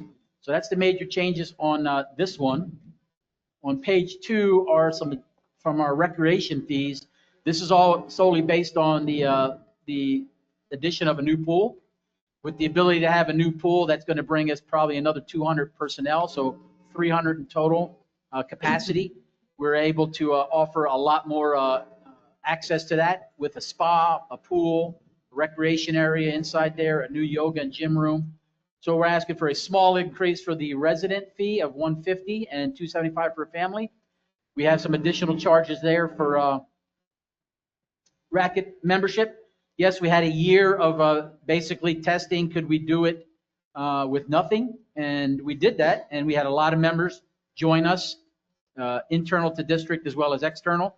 But because of all the improvements we're wanting to do in our racket courts, and we have done, it's just a modest fee, basically sustains that operation and makes it a bigger and better venue. So we're asking for some slight increases there. Going back to it, we offer a pool, gym, and racket membership for those individuals that want to do a trifecta there. So we want to do that. We want to formalize the numbers. We had some language in our code or in our policy that said a family is 2 adults, 2 kids. We're just 5 individuals. We'll call it is. That takes care of the single mom, single dad with 4 kids, and that's fine. And it gives more of a number by category. So if you have 5 adults in your family, that's fine too. And that's the way we looked at it. So we changed some of that language in there. We did add some additional charges to our venue here. We saw we were taking a lot of utilization here, but because we're offering cleaning services, we're offering a kitchen back there, we're upgrading the kitchen to be a more commercial kitchen. We saw a small uptick there that we're asking for people that rent that space. The new pool will have a series of more premium cabanas that will have TVs, refrigerators in there. So there's a modest fee for renting those for half a day or a full day. The existing 5 cabanas will remain free for first come, first serve. No change there. But the new ones by the new pool will be what we're calling premium for people that want to rent them for the day or for a half day. And that's a small charge. Equivalent cabana rentals anywhere regional in Florida is $300-400 for a day. So asking a modest $35 or $60 is a pretty good deal for a cabana. Boz, yes, are sir. those gonna pay for themselves in the life? I would say in the first year they will Okay. pay for themselves. Yes, sir. Okay. Yep. Then we go into our water sewer rates. We're in year 3 of the state sanctioned uptick in utility fees. So a 5.2% increase across our sewer and water that was approved by the state and the board. We're in year 3 of that, 2 more years. So this is that small 5% increase across our utility. That'll keep us to be able to continue to replace our water lines, replace our asbestos lined lines and so on, and keep our utility, the best utility in Highlands County, as well as honestly the cheapest utility in Highlands County. On the next page, we identified 2 areas that this is really tied to the whole tariff, where we buy bits and pieces from.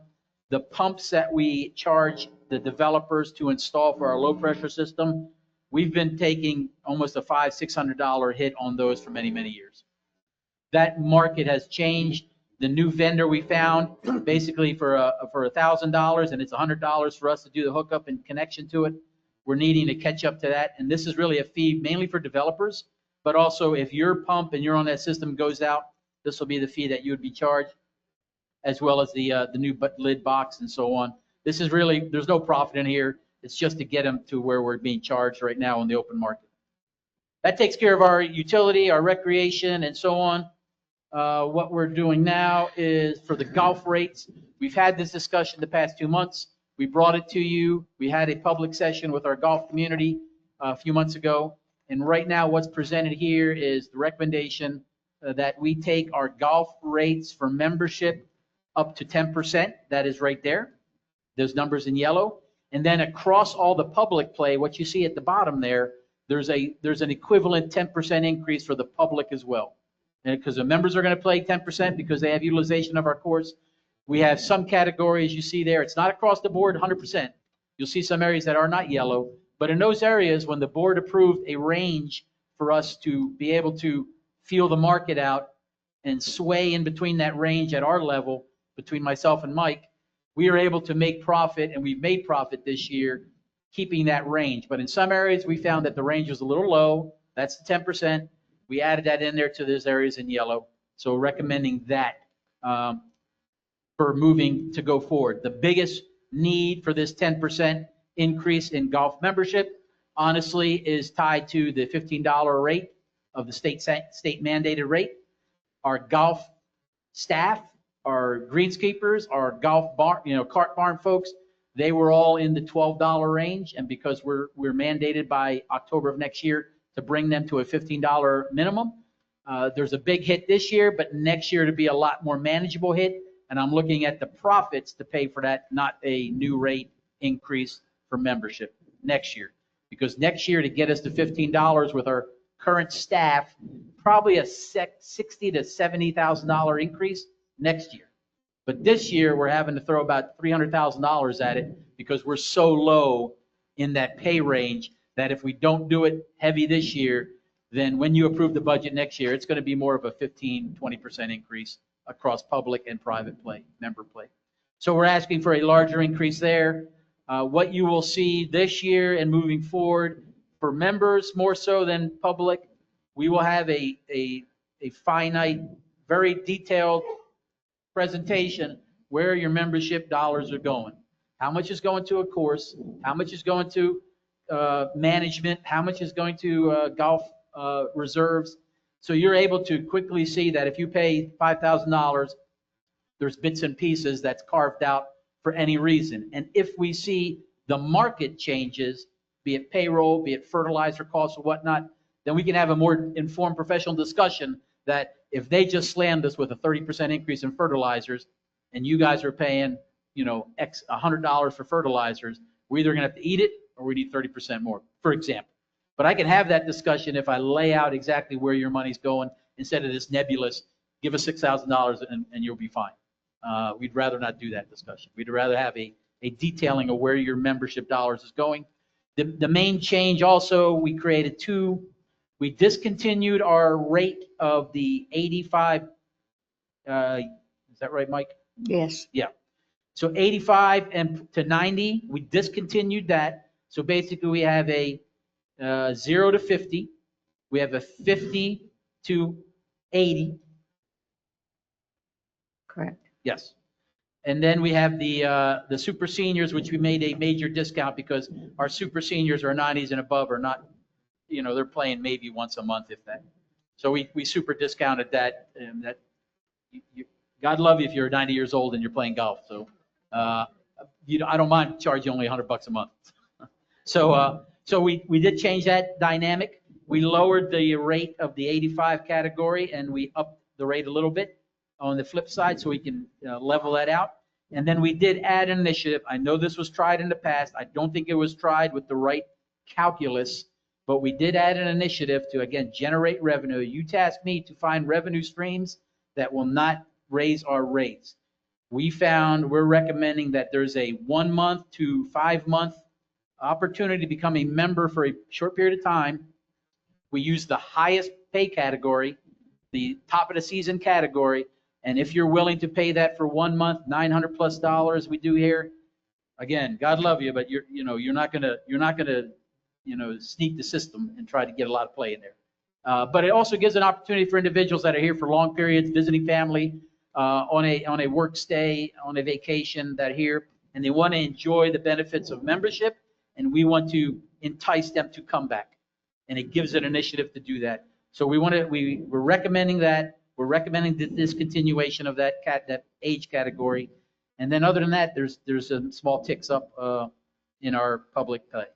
I'd like to talk about these last 4 that you just talked about. Yes, sir. Yep. We used to have, when I first came here 12 years ago, we had a 1 month, that lasted 1 year. Then we had a 3 month, we did away with that about, 5, 6 years. I do not really like the 1 through 4 memberships unless you think the 3 is, and I know I've talked to Mike. I think Mike thinks it's okay. But I know there's a lot of extra work involved in all this to get somebody a membership so they can play in a tournament.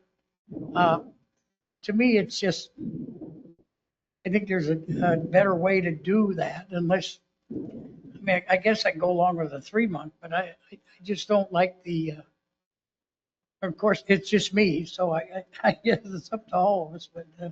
So the automation has changed, that the problem with tracking is a moot point, to be honest with you. We have the systems in place in the golf pro shop as well as in Mike's team over there, where to turn on and turn off a membership and track that accordingly is a non-issue now. I can't speak for what it was 10 years ago, but the non-issue there, I think it definitely gives us a range, and you will see these numbers tracked throughout the year, and we'll be able to show you if people are taking advantage of this, to what level, and show you the money, the bang for the buck. And I would say I would not do it after 1 year. After 2 years of beta testing, if we see it doesn't make sense, sir, I would definitely come to you and say, this doesn't make sense. But it's not going to hurt us. We're not going to lose money by doing it. We will only gain money by doing it. Exactly. Okay, I just said I don't like it, but yes, sir. I guess everybody else likes it. I got you.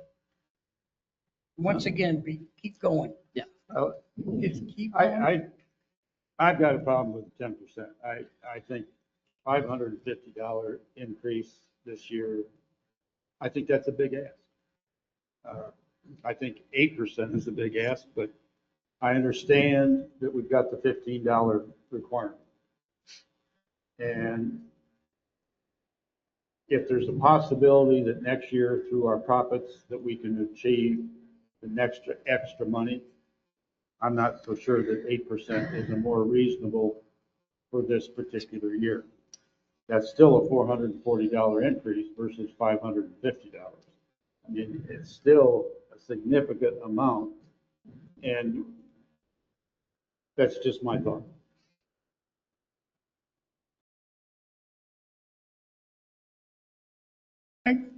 It's totally up to you. I We did 0 last year. I'm for We all know, 10%. we all understand that. I know We did 5% the year before. First year I was here, we did a 5. We did 0 last year. We know we've done some major improvements, and we'll continue to do improvements across our golf enterprise. I definitely see an uptick in our revenue stream. We will be, regardless if we do 9 or 18 holes on Turtle next year, there will be a period that will be shut down. So there will be a slight dip in revenue. We understand that going into next year if you all approve that capital plan.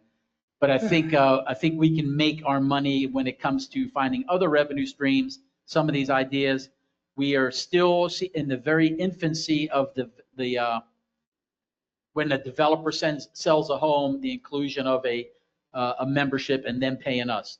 We've got some bites on that, but there haven't been any closings on that. So I can't tell you that that's a successful model. It's still out there. It's in all the model homes. And I think we're going to have to be more aggressive on our part with those developers to pitch it. And we're willing to do that. Mike's been tasked to go out to the model homes and to better sell that to the people that are selling it in the model homes. So I think we're finding the right revenue streams.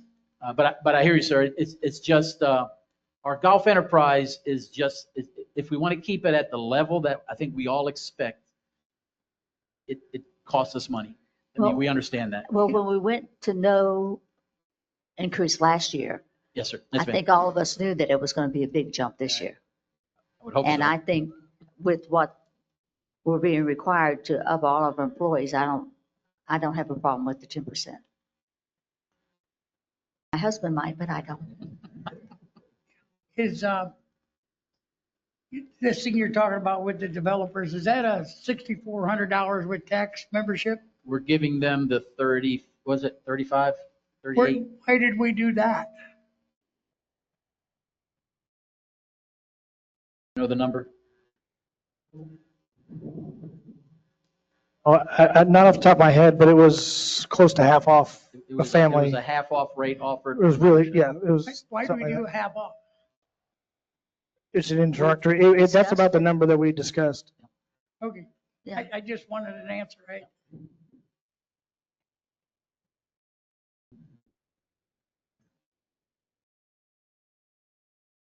Okay, what else we do? Well, we're asking to lock this in because it helps us lock in the budget. Definitely, you can take public comment on it, and then we can move forward with a vote if you want. Is there any public comment?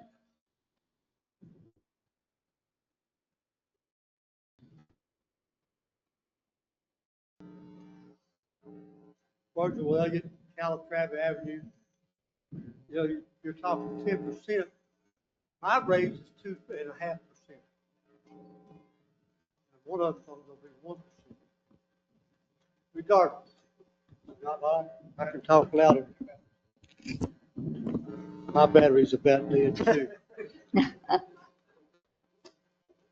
But you keep raising all these rates like this, and you talk about increasing the outside play, and I can go find you one of them monthly books right now they put out where you got $20 after 2 o'clock.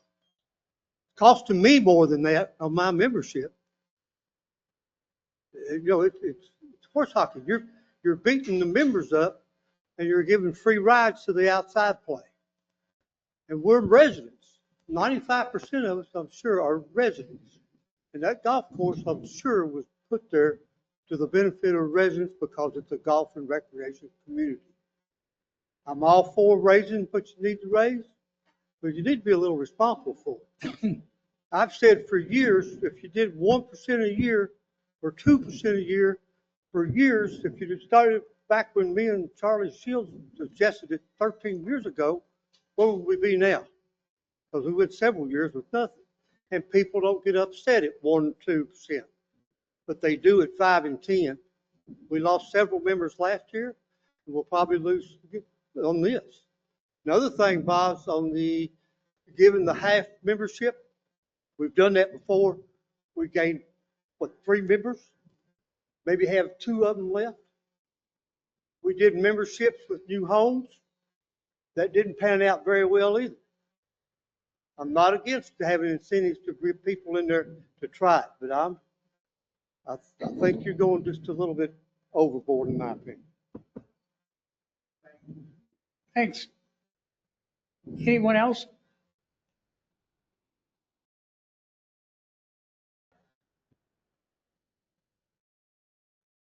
Good evening. Mark Galloway, Myrtle Beach. As you had mentioned, we had no increase, then we had a 5%, no increase. Now we're looking at a 10%. What happens in 27, 28? Are we at another 5, 10? I mean, we're getting up to $10,000 for a golf membership. Just curious on where it stops or where we go. Yes, sir. Thank you. I guess there's no other comment from the public. I need a motion to either make changes or pass what the staff has given us. So I need a motion one way or the other. Make the motion to approve. Approve what? 10%. 10%.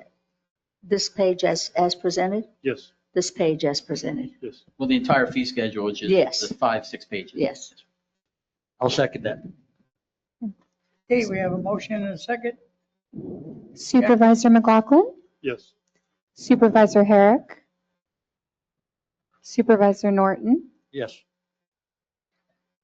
Supervisor Herrick. Did you comment? I did Okay. comment. Okay.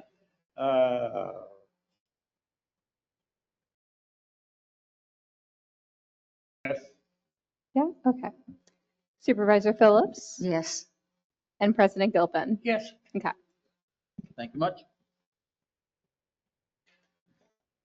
I think though we should watch this because in my opinion, we're just trying to throw extra money on this pile. And maybe that's the truth to get the dollars up, but it's, we're not going to go to a weekend membership or No, sir. during the week membership or anything. What because we will be able to show as the, like if you want it quarterly, if you want it month, I'd offer quarterly. We can show in all these categories where we are making revenue. And we can present that to you and you'll see the success or the failure.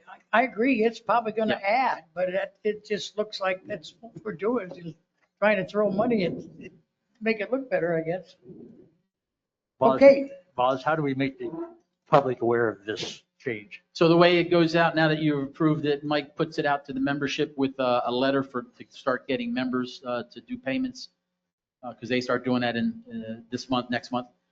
For public play, it's all posted online. We adjust our fee schedule online, and because we have a range, you all approved last year that weekly, we have a meeting of the minds where Mike, the pro, will sit down and we'll set the pay for that day, that week. And then that's published online. So we show the range as the potential, but we do lock in a rate for that week based on utilization, courses, that type of stuff. I'm talking more like the 1 month, 2 month, 3 month. We'll put together a marketing plan to explain that we've added some potential categories. Yeah, we'll do that. Mike, you got that? Yeah, we'll work on that. Yep. Can I ask a question about the memberships? I don't. I know they're There's no approved. questions, is there yet? Well, I just want to know, for example, is the discount card included in the Yes, I memberships? said yes. The public comment period for that, we're past.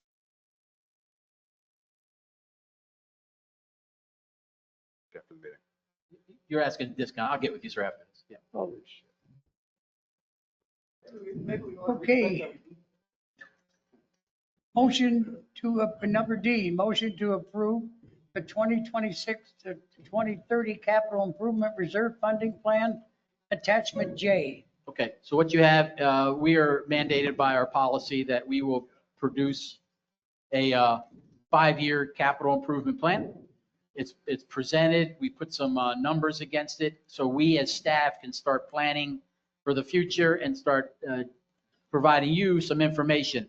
This is not a lock-in. You could change this tomorrow. You could line item, you could add, but if you don't give us guidance, then we're not going to put any energy into any either pet projects or initiatives or whatnot. So we're asking, focused on next year. So what you have on the screen is for 2026 capital projects. There's the number allocated against it. We'll present that, and we've shown this 3 or 4 times now, so none of these are surprises. This will be for 2026. So this goes live on 1 October. And we now, because once you approve it, we can start building the timeline for execution. 2027 and beyond are our wish list that, again, gives my staff the ability to start refining information, getting some draft bids, getting some engineering analysis done so we can see if it's a viable option. There's some big ticket items in the future. If you see on there, there's a new utility payment center. There's a new district office in the future. And they, without you giving us guidance to move it forward, will just stagnate and no one will put any energy into it. So don't get fearful of the number or the project, because like I say, you come into a board meeting, you could tell me red line, 3 of you could say red line number 1, and it's red line, and we move on. Not going to take not significant emotional event on our part. So this is 2026. I think we hit all these. We have it broken down by general projects, general category. There's basic, some road resurfacing, equipment for the district, continuing resurfacing, Hog Lake bulkhead, which is the bulkhead right behind the clubhouse. Some heavy equipment for the roads department, continue seal coating like we're doing across the street. When it goes into our utility, we have continuing replacement, 3,000 linear feet per year. That'll start ticking down that high number. So I'd say within 3 years, we're done that project. Mission complete in the district. Replacing some grinders, light sets for some night operations. When we have some breaks at night, we don't have a light set capability. On the golf side, we throw some money at riprap and cart pass every year. We are offering right now that turtle greens based on our Troon report, based on our USGA report, to keep the turtle greens viable moving into the future. We're asking for a full replacement, an in-house replacement. You will be shown bids from out-of-house comparisons, and you'll quickly see we can do it a lot cheaper in-house, but I want to be able to show you that. We're thinking, I initially started with 9. After talking to Jimmy and the team and seeing what we can do, turtle's a little bit bigger. Turtle's a little bit more spread out in some areas. I think it's going to be a larger project in scale, but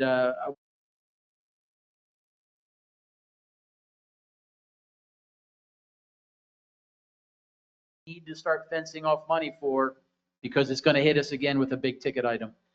The cart fleet is probably in the last year of its use. Otherwise, there'll be no value to that. We own them.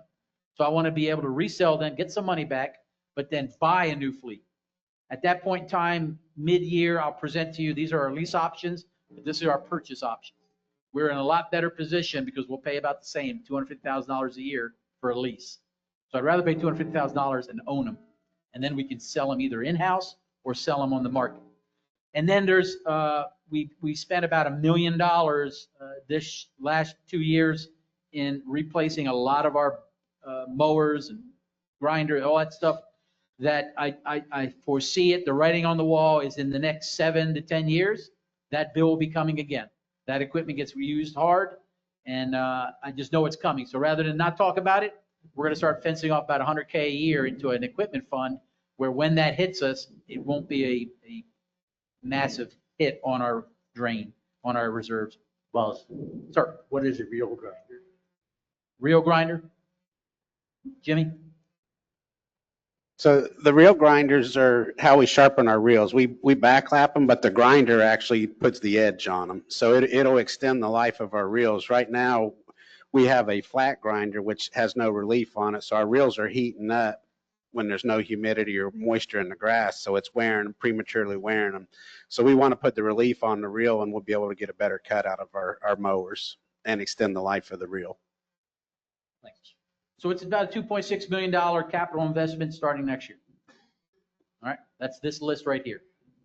When do we go over this? And we're not passing this tonight, are we? The intent was, yes, sir. Yeah, I got questions then. Sure, okay. Whenever we get there. All right, at the bottom is our fund transfers that we do every year in our budget. So you'll see there's some fund transfers that go to our emergency, our subsurface, our roads accounts, and so on and so forth.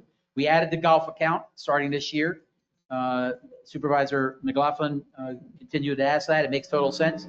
So we added that as a separate line item so the golf enterprise can have its own reserves. And then for at least the next couple of years, there's a swapping of responsibilities in cutting the swales that are along the easements and the swales along the golf course. We've talked about this, but there's a $40,000 rather than paying or telling my maintenance guys to go do it. I just have the golf maintenance guys do it, but I have to pay for their time because it takes them away from the golf courses. So what you see at the bottom here is the first $450,000 is what we're going to do on 1 October, do a bunch of those transfers. That happens also on 1 October, that number to the right, that's the numbers in all our reserve accounts across the district. So we're in very good financial stead when it comes to a bunch of buckets for the future, everything from our emergency reserve if a hurricane hits us, our state mandated reserve, as well as all the subunits there, that at the end of the day on 1 October, once we cut the check, we'll invest back into ourselves at the tune of about $10.9 million reserves. So it's fenced off for projects for the future, but it gives us a good buffer for any challenges we may have. So that's next year, and that's just a repeat the next 4 years. Again, don't get too wrapped up about 2027 beyond. I would love to have discussions individually if you have a heartburn moving forward on the future years out, so we can clean that up. But for tonight, really, we're needing a lock-in of the 2026 capital projects. So I defer to the president for any questions. I got several things here, but the general projects, you have district vehicles and carts. What is I figure you want to buy one vehicle, and what's the carts? So we in the district have 6 carts that we use for maintenance and staff because it's a golf community. So it's easier to get around in a golf cart. And then we have 75 district vehicles. We have 75, everything from gators to pickup trucks and everything. But they have to be replaced on a regular system, sir. You can't just buy 75 one year. Yeah. So what we do is we take a small chunk of that and have a rotational schedule to replace our fleet on a recurring basis. So right now I'm asking for $65K that we fence off for that because next year I know I need a new code truck and I know I need 2 gators and so on and so forth. Okay, well, I was questioning the carts part. I mean, I didn't know that that's a gator. Well, and some of those could be a golf cart. I mean, my custodians could go. What I'm getting at is right now we have a 4-passenger Yes, and we have a 12 passenger. We Yes. already have that. Or a 10. we have that now, yes. None of this, the carts is some more of that, is it? It could be a 6-seater with a bucket in the back. Again, you understand, not only are we doing golf events, we've amped up our amenities and our recreational events, that if I'm having my handicapped people park across the street, I would hope I offer them a ride to bring them over here to the event. Yeah. That's just being a good custodian of the district. So we don't have that facility. I'm not gonna put them in a pickup truck. So there are some events and some facilities, we need the resources to move those people back and forth. 4th of July, trunk or treat, a bunch of events that happen. And we need 2, 3 carts for that or 4? No, sir. I'm saying that's a bucket that if we need a cart, then I can go to that and say $5,000, get a cart. Okay. Most of that is pickup trucks, to be honest with you, because I do gators separately. You see at the bottom there. The shelters and benches, what are you, where you got plans for shelters? So right now we have the main shelter behind the pool that'll be inside the new pool complex. Okay. So the ability to rent that to a regular Joe that wants to rent it for a party, now it involves they have to have a pool pass. Okay. So we're going to replace it with another shelter outside the fence line. And we have one on the island. I want to put one close to the dog park. And we want to start spreading out these shelters that we rent for birthday parties and events. And right now we're just limited. So over the district recreation plan, we have some areas identified for that. Yep. Okay, Snack Shack, you and I talked about it before. Yes, sir. You got $25,000 the next 2 years. Yep. I'm not against that at all, but I want to see, before I approve that. Yes, sir. Can we add it in later? But I want to see plans of what you got. Yes, sir. What you're going to bring to us and ask us to approve. So we've received information from our chef and the food team. We provided it to our engineer, Paulson Engineering. They're working on some schematics for us so I can bring to you. Mhm. So we are building a conceptual plan of what we want to do and how we want to tie that to that area expanding over there. So I would say probably not September, but more so October, we will have enough to bring to you. This is what the Snack Shack will look like. And we can take that out if we don't like the plan. We could take any of these out because this is just fenced off money. And until I agree to a contract, I'll bring that to you for the contract. Yeah. And again, I'm not sure about, I guess that'll come up later about replacing the greens on Turtle yet. That's in there, so I would like Yeah. to talk about it tonight. And maybe I'm the only one again that wants to talk about it, but. We have experts saying that it needs to be replaced, and it comes from USDA, which is number one on. Yeah, I read that. I read that. And so, and our policy manual specifically states that there's certain times where it may be required that funding comes from the general account in order to keep our courses in the quality condition that they need to be in. We can't be expected, like what we're wanting, we have in a golf account now. That's true, and I have no problem with that, and I think that's a grand idea. But when you give me a product that's already used its useful life, and to think that we're going to have the money in an account that just now started in order to take care of that is improper. Yeah, I So wouldn't I think we think we would. need to have the 475 in there. Whether or not we actually do it or not, there's going to be some discussion on that. Yeah. Well, I don't mind leaving it in, if we can decide if we don't have to do it, just because right now. What you'll be presented with in the fall is our cost to do it. We'll do it just like we did last time. We'll get a couple bids. We'll lay those options out. It'll be a cost. And then at that time, at least we have the money fenced off. Exactly. Because I certainly don't want to have bad greens again like we did. Exactly. I mean, that's not, I don't want to close any of the golf courses Yes, down or anything, but it just, and if I'm correct, this is all capital money, so that's almost another $1 million out of capital that's going to the golf course.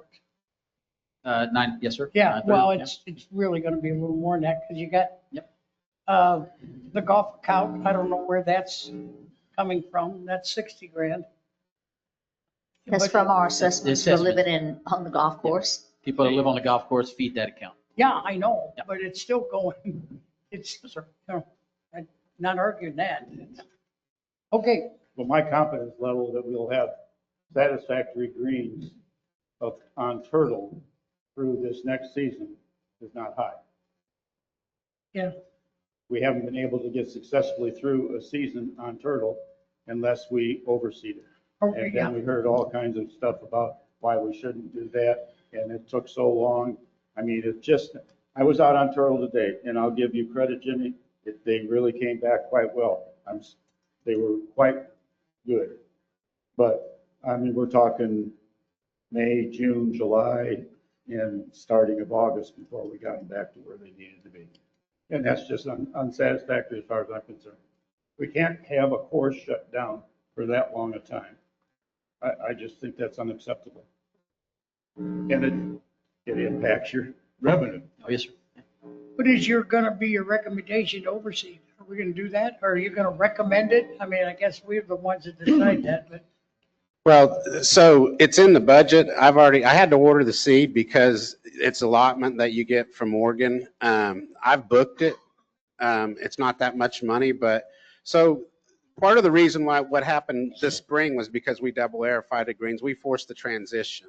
So when they got dry like that, it didn't have time for the Bermuda to go up and start growing in. So we made it fast, but mainly because of the time frame that we have to aerify. But this winter, yes, we plan on I mean, our goal was to keep you good greens 12 months out of the year. The one thing I will do this year is lessen the rate a little bit. Our greens are a lot healthier right now just because of the practices that we've done. They are taking it. We have other issues with our water and stuff that Boz and I have been discussing. Our pHs are very high in our soils and in our water right now. So we're trying to adjust that stuff, but the stuff that we've put out has taken about 40 days to start reacting. Our pHs are now neutral. I've shared that with Boz. We've been monitoring. I've pulled soil samples almost every 60 days right now just to show that there is a trend form going down. But as far as the overseed, I am planning on overseeding this year just because I don't want to have a revenue loss or have any discussion about what we're dealing with. In May, there might be an issue with this transition, and I'm not going to lie to you about that, but that's part of overseed. I mean, it happened at Innisbrook this year. If you go over there still, they're still suffering the consequences with what they did. But it's just part of overseed, and that's what happens. Okay, well, I hadn't heard that. I just knew We just now got, so I apologize. We just now booked it. And like I said, it was in our discussion, and that's part of the reason why I wanted to come tonight was discuss and make sure that the board is good with us going forward with the overseed this fall because I have to book it. Yes. Okay, I have no other stuff, Boz. So I would ask is if we're at least comfortable so we can lock this in for budgetary purposes, can we approve the capital improvement plan for the 5 years? Are you going to have public with it? Do we need public comment? Yeah, yes, ma'am. Public comment? Go second. Sorry, Our camp resident. I can't ask questions, so I'm just going to make a general comment. On action agendas in the past, something you're voting on, and we've been talking about a budget for several months now, and all of these items that we just discussed were in the packet last week. I went in specifically myself as a resident to talk to Boz because I had some concerns about some of the things on this action agenda or the motion you're going to vote on. Do you guys not meet with Boz? Because it seems like there's a lot of questions that could have been easily answered instead of having it at the meeting tonight. I'm just wondering, can I ask that as a question, Garrett? No? You're certainly welcome to ask questions, but the board's not obligated to Oh, answer. no, so you don't have to comment as to whether or not you still. Every month and probably every week I meet with him. No, I mean, in my past life, I used to go and sit down and go through all of these, so I was just wondering. Thank you. I go through the list with Boz prior to the meeting. Thank you. I've got just one comment. If you're going to raise the membership 10%, you got to get the greens right for next year. Oh, yeah. Amen. And if that means doing all 18 at the same time, I would suggest that we do that.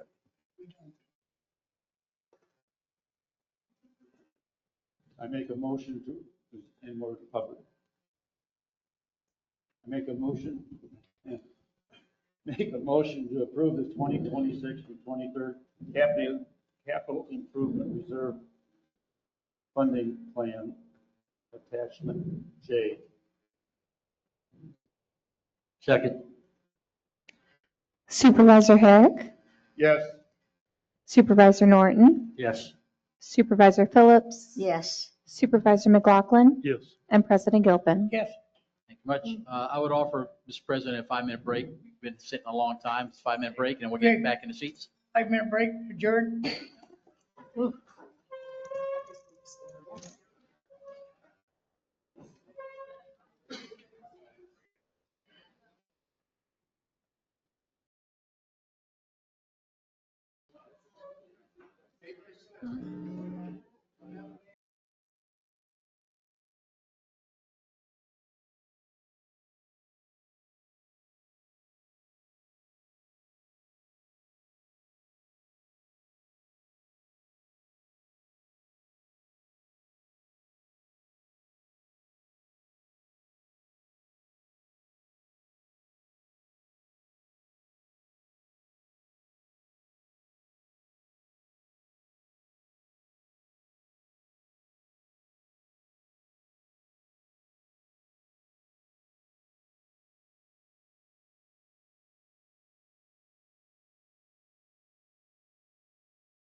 Whip right through this. Let's go. Okay. Number F, review and discussion on the third quarter financial status, attachment L. Okay.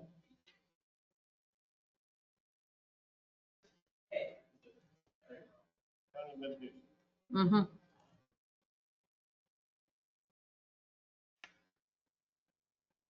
So, item K, sir, is the hazard, county hazard mitigation program.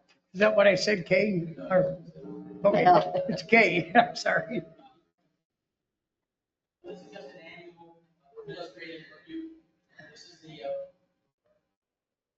the Annually, the county puts together their hazard mitigation plan. We're involved in that participation. Anytime there's a hurricane, how we engage with our county. They annually produce this resolution.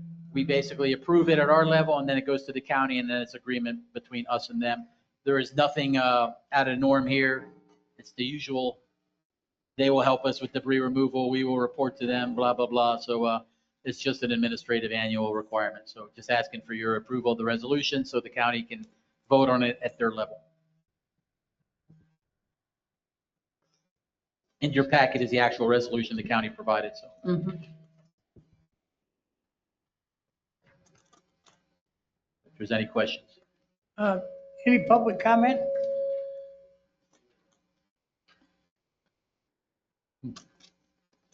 Okay, any concerns or questions from the board?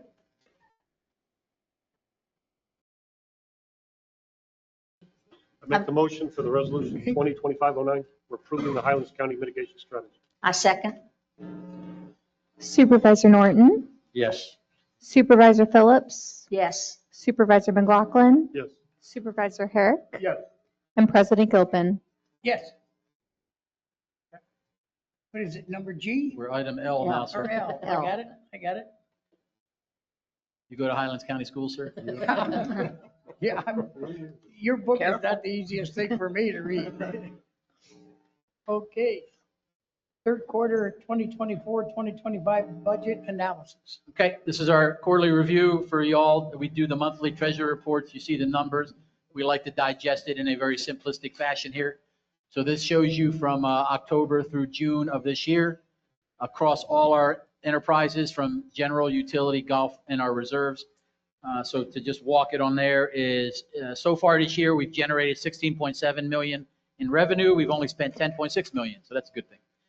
6 million in the positive. Payroll out of that so far for 9 months is about 4 million. That's across all our employees, 170 plus. And that's about 37% of our budget, as well under the norm for government agencies. The operational accounts, what I call the OPA, are checkbooks. Right now, with paying everything we've paid so far, we have $3.8 million in our checkbooks. So that's nice. We're not getting any interest, but that's 3.8 in our checkbooks. We have about 9.6 million in our reserves, in our what we call our reserve or slash restricted funds. And so far, we made about 300K, 295 in interest by having that money in there. So the totality is that if we gain no more revenue for the last 3 months out of the year, we have about $13.5 million on hand to do whatever we need to do with, combination of reserves and so on.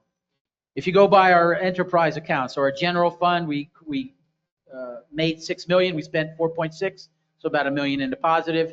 In our general staff, which is about 65 employees, we have a 36% payroll, 1.7 million. In our utility department, a lot better situation, made about 6.5 million, spent about 2 million, a lot less on employee payroll.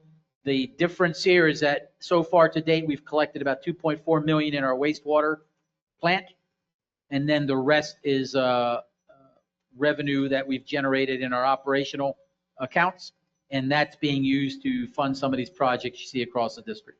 So our utility is well functioning and at a good position, and still in our assessments, we are the cheapest utility in Highlands County.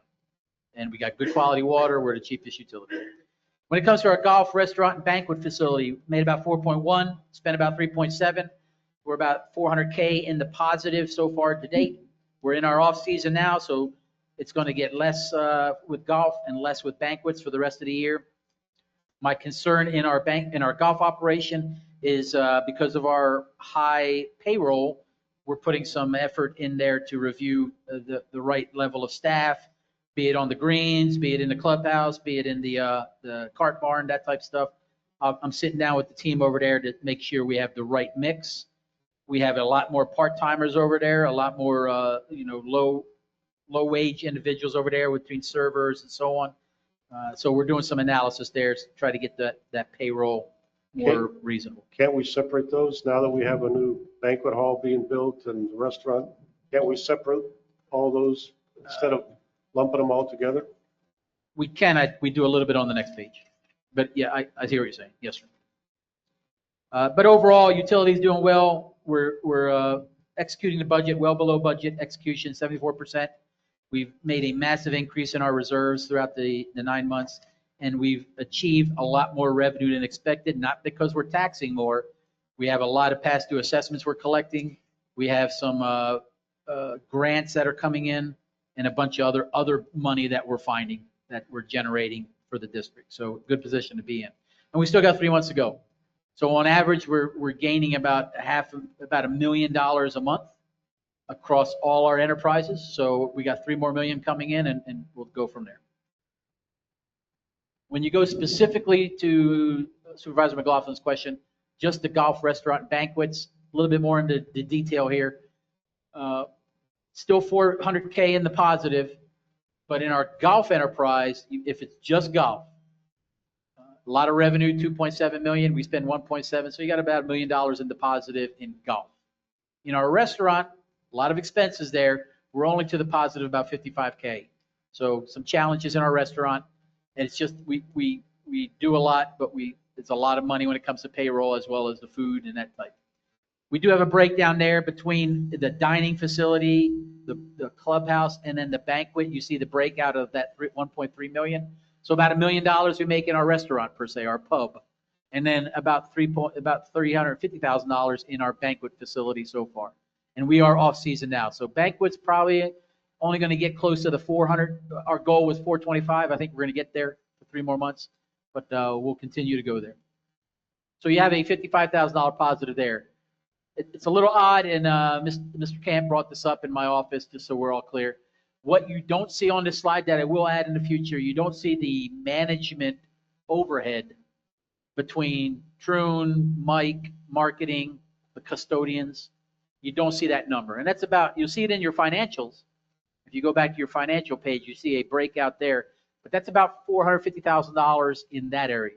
So if you, that's where we only are making about $395,000 to the positive, even though you see you made $1 million in golf, you made 50,000. So that's the difference there, if that makes sense. The only challenge we have with that is pure expense. They do not generate revenue. The front office does not generate anything. Pro shops under golf, restaurants under restaurant. So we track it, and I'm aware of it, but it kind of hides somewhere. But we do capture it in the very top line. Sir? I said it seems awfully high. It is, but you got to understand, all our we have 5 custodians that do the golf course and the restaurant. That's not district custodians. You have marketing. You have D. You had Jessica in marketing. You had D in customer relations for the golf course. She's also financial. So there's a lot of front office, I'll call them, that it's hard to pin them down to an operation, because D does not only members, but she also does financials for the restaurant. So it'd be hard to carve that out to show it appropriately. We're focusing on banquet, trying to get that revenue up there. The cost for our banquets are pretty minimal, about $200K. So we are making about a 40% profit. Industry standards, about 30% profit. So we're doing well in banquets. And then as you see there, I am putting some energy on golf payroll management. Make sure we got the right mix of people over there, what we're paying them, and how many we have. Get some comments that we may have too many of XYZ, be they guys in the pro shop, be they guys in the cart farm, be they guys on the field. But sitting down with the team there, we're making sure we got the right mix. That's I don't want to call it high turnover, but a lot of low paying jobs and a lot of hard work. And that's just the challenge to find those people. In all, financially, very good position in our district. Let's talk just some of what our bond issue is. So we all are tracking the bond 44 was our Fifth Third buyout. We started with 120 parcels, about $3.5 million in debt. We bought it for pennies on the dollar, 18 cents. We paid that in full, and so far we've only negotiated 21 parcels because we're now in the driver's seat. We're doing these negotiations, and we've recovered close to $300,000 of that 630 we paid, and we still have 100 plus parcels to negotiate. So I foresee that continuing. That's a lot of energy between legal and Tamia in our office, and that'll continue as we do these negotiations. We are just, now that we own it, we can actually have a good discussion with these people, and all they want to do is start building, and we can wipe some debt away. We're not holding firm on some of the bank debt. I don't care about the bank debt. I care about our debt. Alkaline, a little bit different. That's a larger debt that the district quasi has, about 400 parcels in the mix there. We're continuing to turn those out with foreclosures and giving them over to Auckland, and they're quickly swapping them out for either a sale or building. So we recover a little bit less from that transaction, but once they get on the market, then obviously we're getting assessment money and we're able to charge them with utilities and that type of stuff. We're gonna recoup that over time once we start getting more of these foreclosures and the Auckland parcels out of the mix. I think, and Janice will get involved in this very quickly, but I think probably we're still on a 3-year glide path that all our debt, all our bond debt should be zero. And that's the energy we're placing on this across all our, go ahead. Just to clarify a little bit, the district does not have a financial obligation to Auckland to repay any of that debt. It's not the district's debt. The district has an obligation to collect those assessments on behalf of Auckland. So in doing that, we remit money to them when folks pay us. We also pursue foreclosure actions and remit the lots back to Auckland in satisfaction of that amount. But that's not a credit necessarily on the district's ledger. That's not a debt, so to speak, just to clarify. And the last bullet you see there, past due assessments, when I came in on the job, there was about $4 million outstanding. We just never were aggressive in debt collection. We sent a bill out, they didn't pay. The next year we sent the same bill out, they didn't pay, and no one did anything, and then they start dropping off the rolls. Our finance department's got a lot more aggressive. Just in 2 years, we recouped about $1.8 million in that bad debt. And then we will get to the point in some of those cases where it's a foreclosure action on our part before the county gets involved. So we're being very aggressive in that, and we'll continue to do that. So we're making good strides. I'm not needing to outsource it, not needing to get a debt collector involved. I think we can do it in-house based on the skill sets of the people we have. Are we forgiving any of that? Well, for past due assessments, some of the interest, yeah. We're just focused on recouping what they owe us. Gotcha. So some of the interest we can negotiate out. Yes. Not a lot, honestly. We hold them. A lot of these is vacant parcels, so really the debt's $80 a year times 5 years. It's not a big number, so they're just unaware of it. They say they're unaware. So in all, pretty good financial position. Any questions from the board? Any questions? Have we met all of the hoops from the state as far as the wastewater treatment plant? And when can we expect to hear from them as to what they're going to give us? So there's two big pieces that DEP has asked for us. It's called an asset management plan. They sent a team to us that's been going through the district, lift stations, our wastewater, and that's a long process. So they're doing that with us right now with our utility. The second part of that is we've been asked some refining language in our financial ask to show them we're still asking for 60 million. Really, our finance department's working that number right now. There's some clarification of how much we're collecting. Honestly, we're kind of throwing them for a loop that we are self-financing $30 million on our own. That doesn't really happen with DEP too often. So it's really challenging them to figure out, do they really need 60 million more if they can do 30 million? So it's a combination of once we get the agreement on the plan and what the project's going to cost us, that'll help us fuel that product to DEP.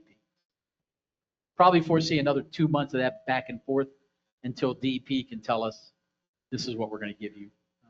Okay. Yeah. Any other questions? That's all I have on finance. Okay. Next would be Highlands County interlocal agreement for the extension of Sun Lake walking, biking trail to receive. Okay. So that I know that was more of a discussion item, not really an action item for the board. But I didn't see any public comment or any motion. So there's no motion, but there is an opportunity for public comment. If you just wouldn't mind calling. Okay. Is there any public comment? Okay. So this is the RPAC authorized us 200 and some odd money. What is it? 227,823. Yeah, 227 something. 227,823. We got Wait, awarded that by the RPAC, which is a county entity, and it's a match. So we would have to spend 227, show them the receipts. They will pay us the 227. And for us to complete the project, it's another $200,000 because it's about a $450,000 project. You see on the chart there, from Cortez all the way to Balboa is basically an extension of our walking, biking, hiking trail. So you can start at Sun Lake Boulevard and go all the way to Balboa in a safe, secure environment. Combination of this $450,000 total project is seating, lighting, some of those call boxes if you have an emergency, that type of stuff. So we've built all that into the program. And what you have provided in your packet is a initial sketch before survey work. So what you should see there is you see Sun Lake Boulevard, you see a curb, then you see the sidewalk. And me and the president had a discussion about this. The intent is to put the street, the curb, a swale, and then the sidewalk. So you're not walking right on Sun Lake Boulevard. But this is the schematic we provided to the RPAC just to get the project approved. That our engineer and our surveyor is working that to try to configure that you will have a swale, small dip in the ground between you and Sun Lake Boulevard for safety reasons. So it'll be further in on people's parcels on Sun Lake Boulevard. So it will intrude a little bit. It'll still be in our easement, so I'm not worried about easement issues, but it will show a 5-foot swath in your front yard. The good thing about doing this next year, and right now, once you all approve this interlocal, is that I only have 6 houses right now I have to deal with. Everything else is untouched territory. So when they buy it, they see it and they know they got to work around it.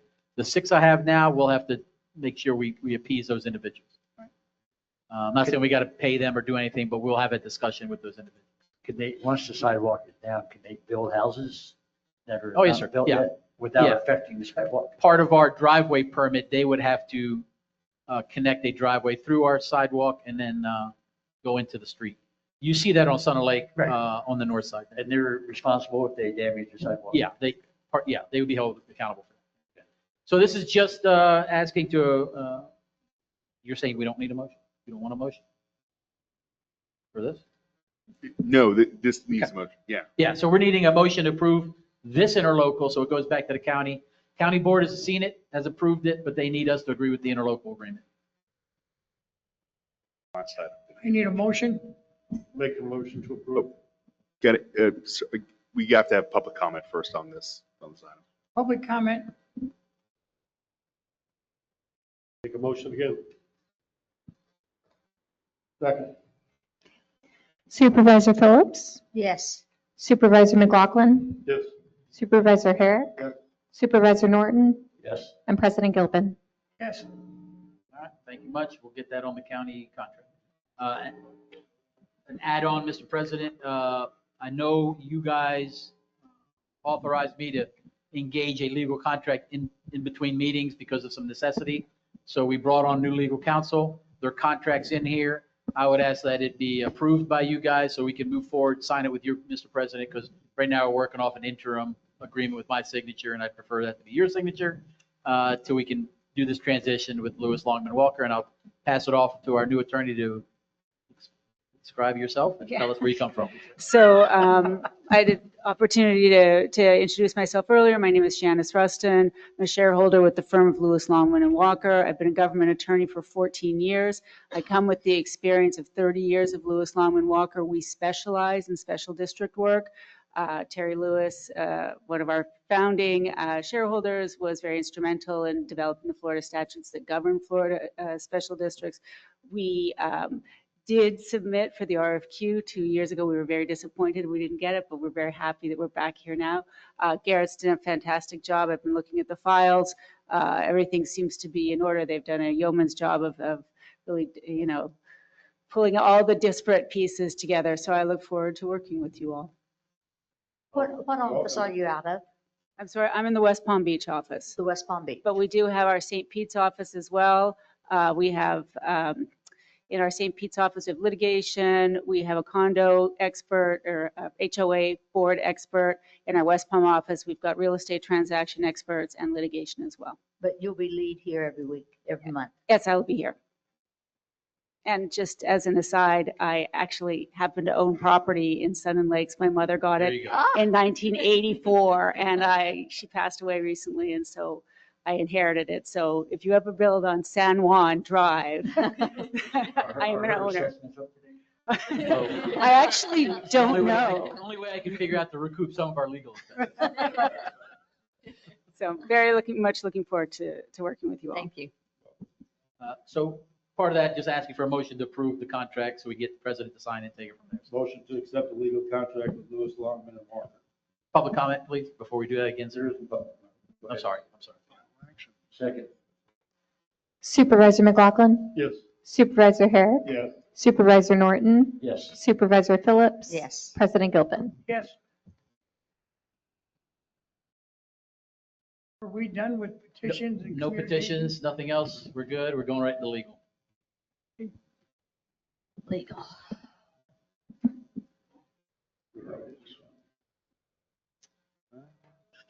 Very good. So I see on Boz's sheet here, I don't know, Boz, if you can go to the next slide. Yes. Getting a little feedback. Yeah, so I want to give the board, again, a little bit of background on this issue. I don't want to get too in the weeds on the particulars of the district's legal position. The reason why Janice and her team came on as early as they did, it was at our office's request. And Boz was thankfully gracious enough to accommodate you all as well, to get them looped in on this particular issue as soon as possible. As you all know, and you heard it earlier through the audit report, it was the district's position for many, many years, going back decades, to not pay property taxes on its vacant lots that it held in the district. That was a management board decision from way back when. It has never deviated until Boz came on board and our firm came on board and took a look at what the property appraiser's legal position was with respect to these parcels, and what we could do to change his thinking to have all these properties correctly categorized as exempt from taxation, as they should be under Florida law, and ways to, resolve this issue with the property appraiser without going to court over it. And the plan was, and we started this plan late last year, you all approved a resolution where there was a big long list of lots, 940 some odd lots, where you all, again, and this is not required by Florida law, but you, through resolution, declared that all these lots were to be held for a future public purpose. We don't know if it's for our wastewater plant, future utility expansion, things like that. Under Florida law, we weren't required to do that, but it's something we did to accommodate the appraiser so that when we went and petitioned again for an exemption this year, he could point to that as evidence that unless he had some other evidence to overcome what we had presented, he should have granted our exemption request. Unfortunately, as the county commissioner stated earlier, as you all know, as we reported to you last meeting, property appraiser denied district's exemption request. It was an omnibus request. We threw all of the parcels into one request. They accepted it that way. We utilized the form that they told us to utilize. It's important to mention that there is no Department of Revenue form for local governments to request exemptions because local governments are not required under law to do so. So we ended up using a different form to do that. The response we got back from the property appraiser's office was non-specific, made various claims without appropriate legal support or citations. And the cases they did cite to did not hold for the particular legal principles that they asserted they did. My office, Janice, and a very good litigator who I can't think of, Richard Green, who I had the pleasure of being on the opposite side of when our office was the county attorney in Okeechobee County. He's a fantastic litigator. We had about an hour-long meeting to discuss this issue. Their office has reviewed what our office believes is the correct legal position. I don't want to get too much into the outcome of all that, but we discussed a strategy, and there is a plan and a path forward. And I'm sure when Janice and her team are ready to present that all to you, they will.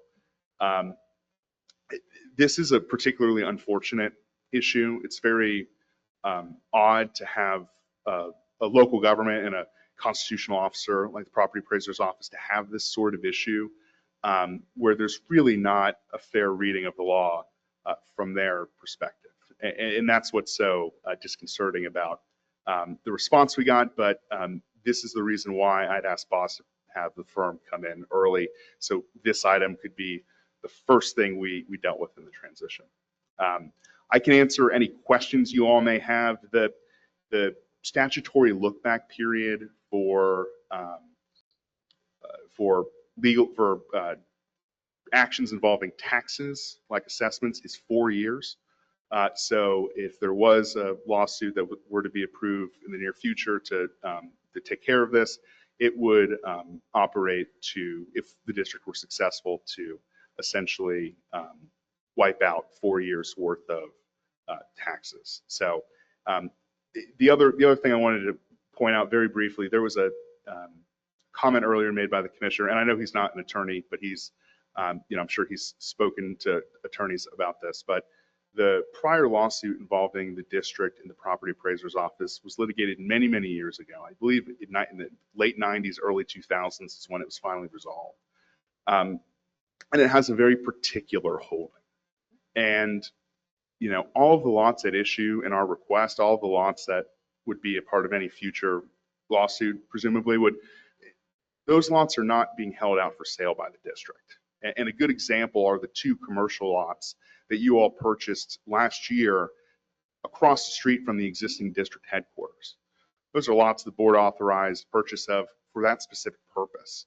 And the district has not held those out for sale, right? You all have not authorized that. Boz, there's no, facts out there on that. But nevertheless, those 2 lots right now are being taxed. Those are being assessed ad valorem taxes by the property appraiser's office for the same reason, right? And so that's the sort of issue we're running into where it just doesn't make a lot of sense. So I know the county has their position, but Janice and her team are up to date on it, and they're going to do a fantastic job. Her and her firm are wonderful and fantastic, and they have a great reputation across the state.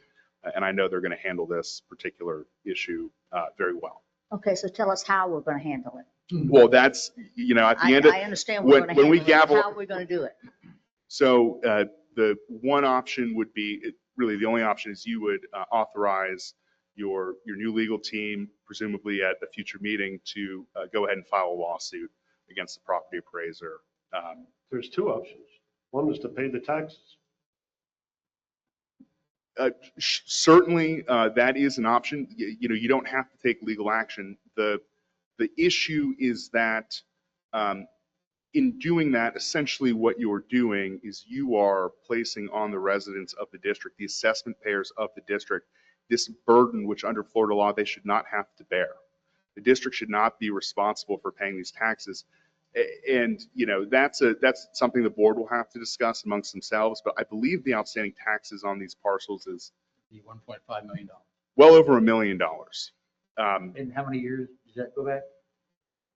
Many years. But one of the items that was brought up previously by the commissioner was how the tax deed process works. Sometimes tax certificates are redeemed after they've been purchased. There's a 3-year waiting period. If it sells at auction, the property transfers to a new owner, and the district no longer owns the lot. The new owner does. Sometimes the lots don't sell, and they're held as lands available for taxes for some period of time. I can't remember the period myself. I think it's 7 or 8 years. And then eventually the land escheats to the county. It becomes county-owned land. The county has come into possession of a great number of lots in Sun and Lake through that process. I couldn't find anywhere in the record. I know Boz in our office looked very hard to see what the reasoning was, why prior folks didn't want to contest it for whatever reason. I can't speak to that, but certainly, this is a big issue because the district has a lot of plans across the district for, conservation land, park and rec space, for expansion of parking lots in your new district office, those 2 lots you guys purchased last year. So, you could of course pay the taxes. You could assent to the version of the law the property appraiser wants you to believe is the law. Or the second option would be to, accept whatever recommendation your council gives you. And if that recommendation is to move forward, given the gravity of this, and certainly it's, Could we sue each lot individually? sue, Because like the 2 lots that we bought, those aren't, that's a nonprofit. you would, I don't want to get too much into the mechanics of it. I think Janice and her folks will take care of that when the time comes, if that's ultimately, what her and Boz and want to recommend to you from staff's perspective. But it would just be one lawsuit. But if this was the plan we had all along, and this is the way we were going to go, we should have never bought those 2 lots. We paid, what, $350,000 for those? Yes, sir. Yeah. But they shouldn't have been. It's more than they 2 shouldn't lots, be- sir. They're for our use. They're for our use, but we're going to lose them if we don't pay the taxes on them. That's the problem. That's the No. risk we're taking.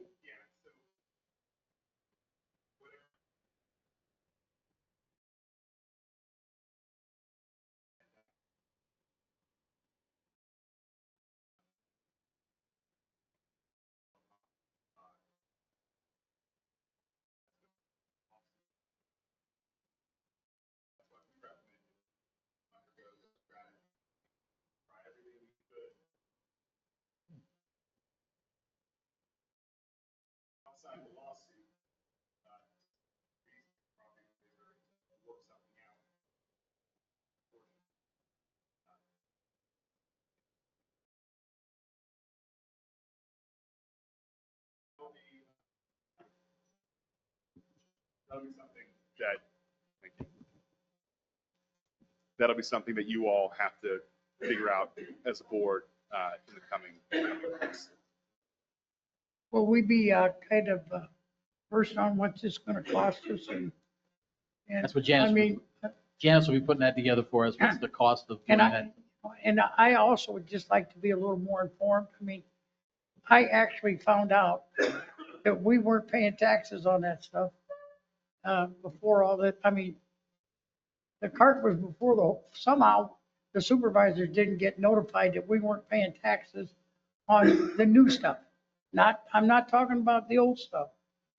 But we need to know, don't we, because we're the ones ultimately making the decisions. We shouldn't have to read about it in an audit when we get an audit. I mean, We didn't pay the taxes for 2 years. that was Yeah. I just want you guys to be more transparent board. Yeah. So we know what's going on. We're going to take your recommendations most of the time, but we need to know. Well, this was brought up several. Yeah, Two ago that we. No, well, not what I was talking about, but I'm not going to argue about that, but I found out that we weren't paying our taxes and didn't even know we were going to file a lawsuit. We've beginning last year, our office with Boz, I believe at public meetings and then privately one-on-one, we've updated you all on the status of our dealings with the property appraiser's office. And it's always been my understanding we've kept you informed as to the district's position and the historical precedent that taxes weren't being paid on the lots, and that continued to be the case with respect to existing lots. So I apologize if we didn't go far enough, but certainly, I know it wasn't this particular board, but in December, the board again was briefed on this at length when the board passed the resolution declaring those 900 some odd lots as exempt for the purposes of attempting to file the exemption application and trying to do this without going to court, right? Mhm. And we've waited on the exemption approval or denial, and we got a denial. So now, there's new facts at play, and you all are going to have to decide what to do from there. So if there are no further questions on that, just a couple of other items that Janice office, my office have communicated on transition items, including the Hornick option agreement that you all are very familiar with. Previously, I advised that Mr. Hornick reached out to me personally to let me know that he intended to exercise his option with respect to all of the lots that are subject to the option agreement. My office has not, and I don't believe staff has received any contracts yet from his folks. That's how they said they would want to do it. They'd want their folks to draft up the sale contracts and all the relevant closing documents that they would send that over to us when they were ready. We haven't received that yet, and my understanding, based on the option agreement, is that it expires on August 17th of this year. This year. So in a couple of weeks.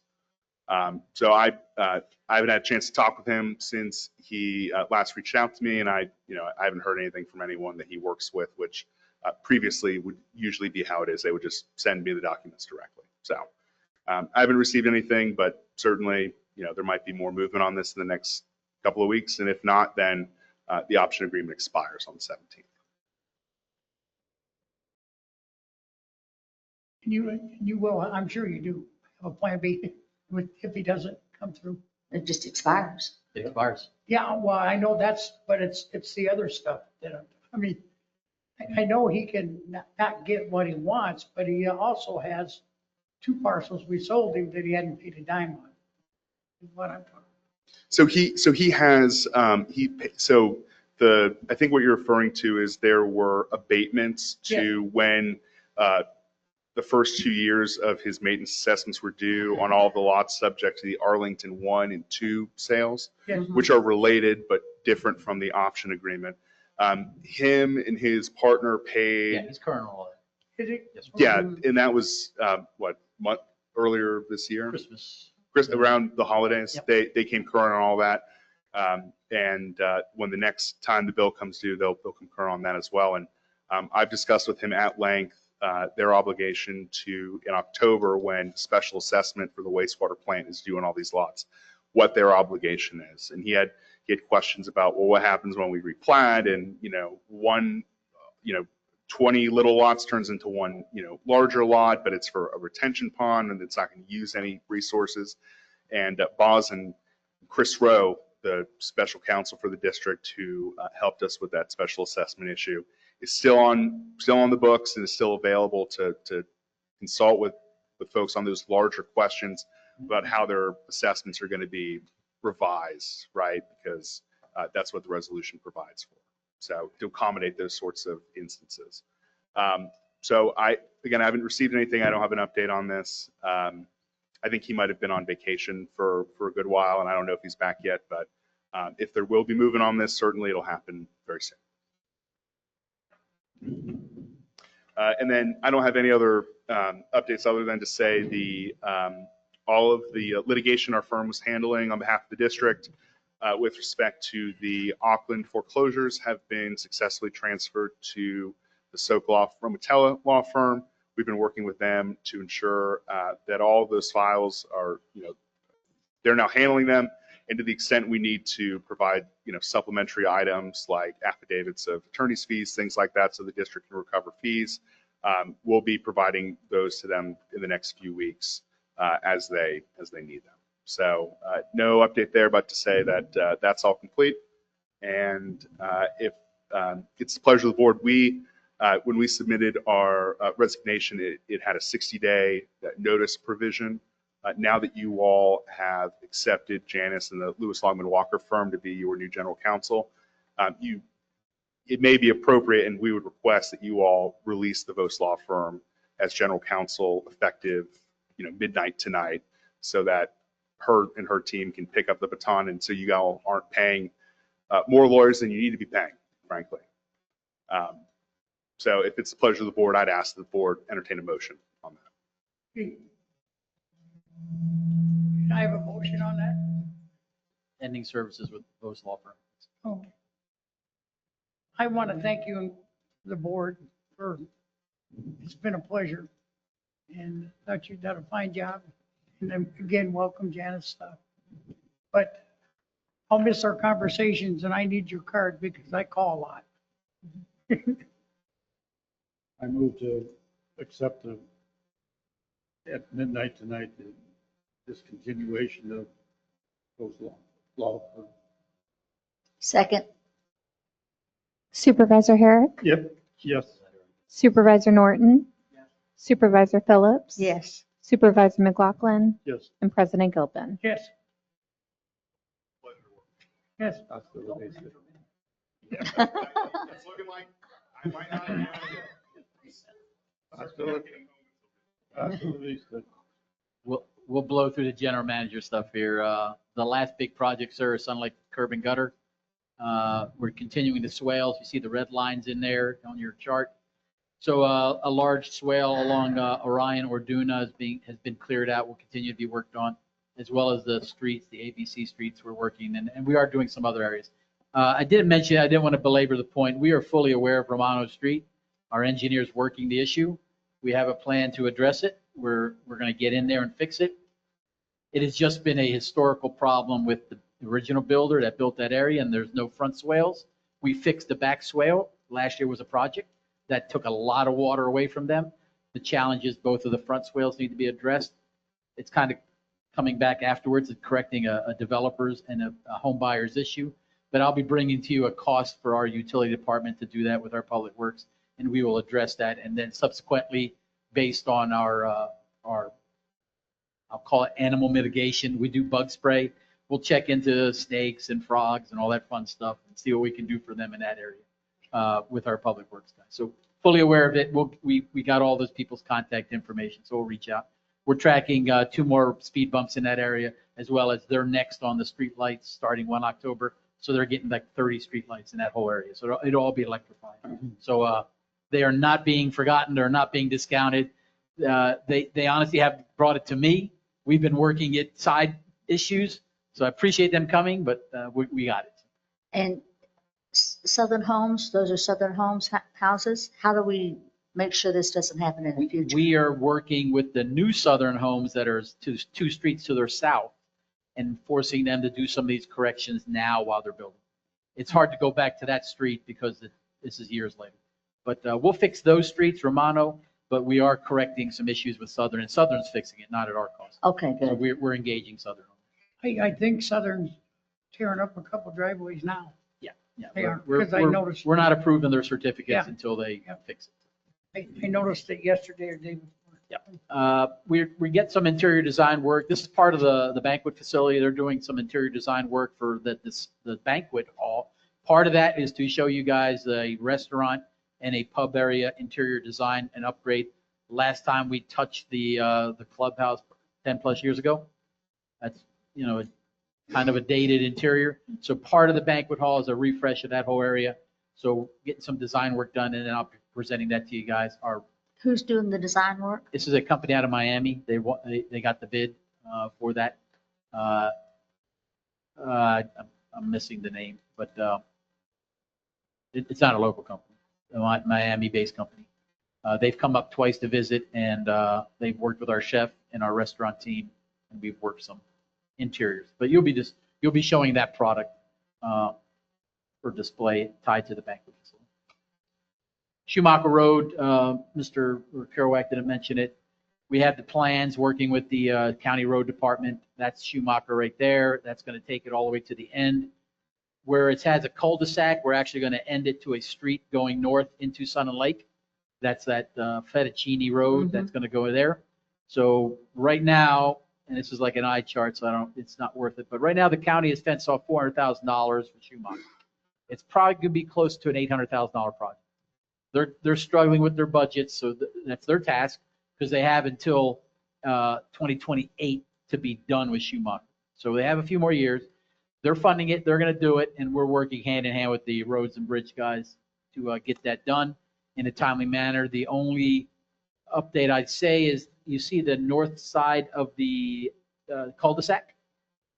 There's 2 parcels that are Sun Lake owned. Because that intrudes into our parcels, there may be some trading of parcels to give them that for retention ponds. So future discussion once the county locks down their diagram. It is only 2 lanes with swales on both sides. It's not going to have a curb or a sidewalk right now. We're discussing that with them if they can add it for potential kids trafficking back and forth. But that's a discussion I'll have with the county. So Schumacher is continuing. Quick update on our school, Sun Lake Boulevard. We own it now. We've had a habitual problem with parent pickup 2 times in the day during the school year where Sun Lake gets backed up a bit. That's that area to the south. The county didn't want to touch us with a 10-foot pole. Now we owned it. We're working with the school principal. They have offered that zigzag pattern is on school property. They've offered that they will give that property, not give it to us, but offer that to do something. And what can we do in collaboration with them? Right now, we're discussing with the principal, and I'm going to go to the school board, is that if we find, and I found 2 of our contractors that are willing to do the pro bono work, equipment and labor, if the school board can fund the gravel, and that's all I need in the fund, about $40,000 in gravel, these 2 vendors, as well as district staff, we can give them a gravel road in there, and then we take all that traffic off of Sun Lake Boulevard onto school property. It has to be collaboration. If we want to play hardball and go to the school and say, you need to do this, they will laugh us out the room. They won't touch it. They're already $2 million in the hole. So they're going to say thanks, but no thanks. So I think we just need to have a creative way of collaborating with them, offering a little bit on our end, but also getting them to come to the plate a little bit. So I'll be at the next school board meeting to pitch this to the school board to see if we can get a few $1,000s for gravel, and then we'll take this project to fruition.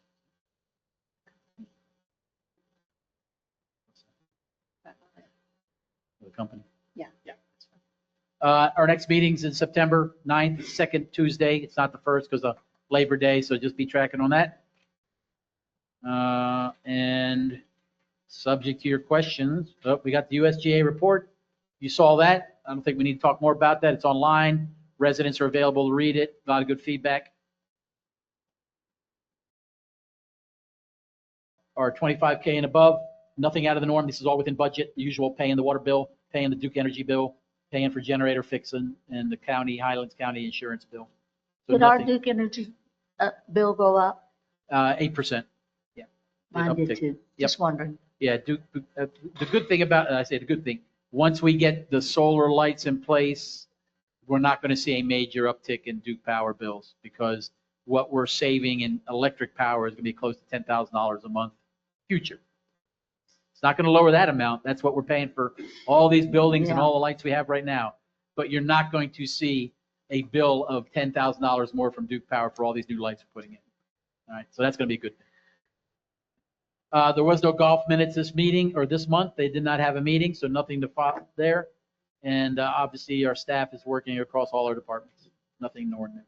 So subject to any questions from me, I got nothing else for the board.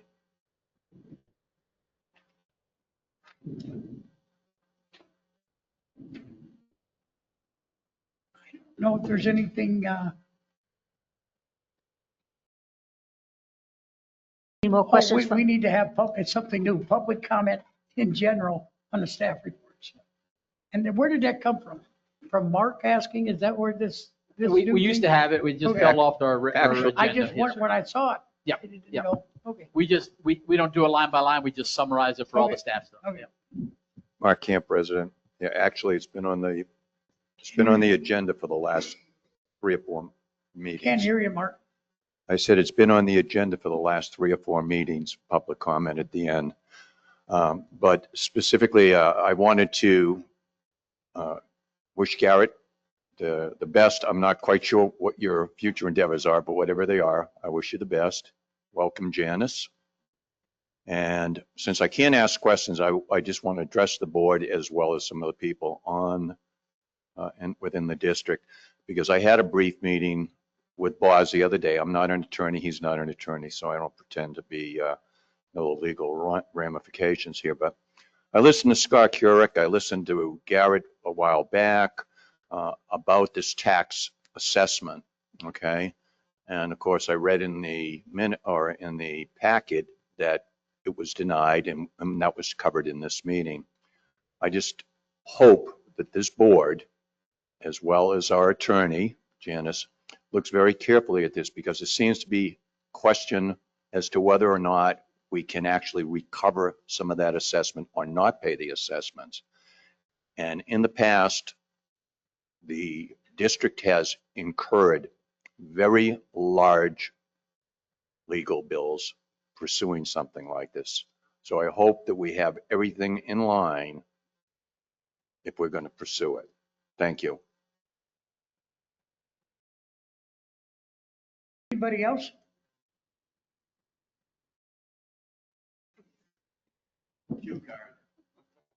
Gotta have a little levity here. Come on. All right, listen.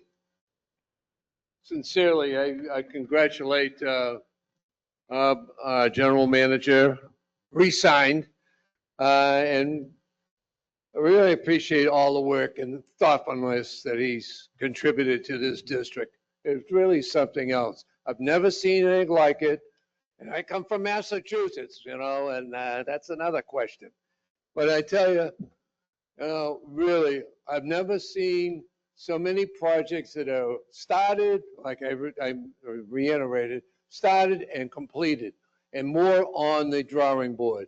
So I guess you guys are very lucky to be on the board with a guy that knows what he's doing. Thank you very much and good night. I think you'll be our official sign maker from now on. Okay. Any discussion to and from the board? Meeting adjourned. Have a good night.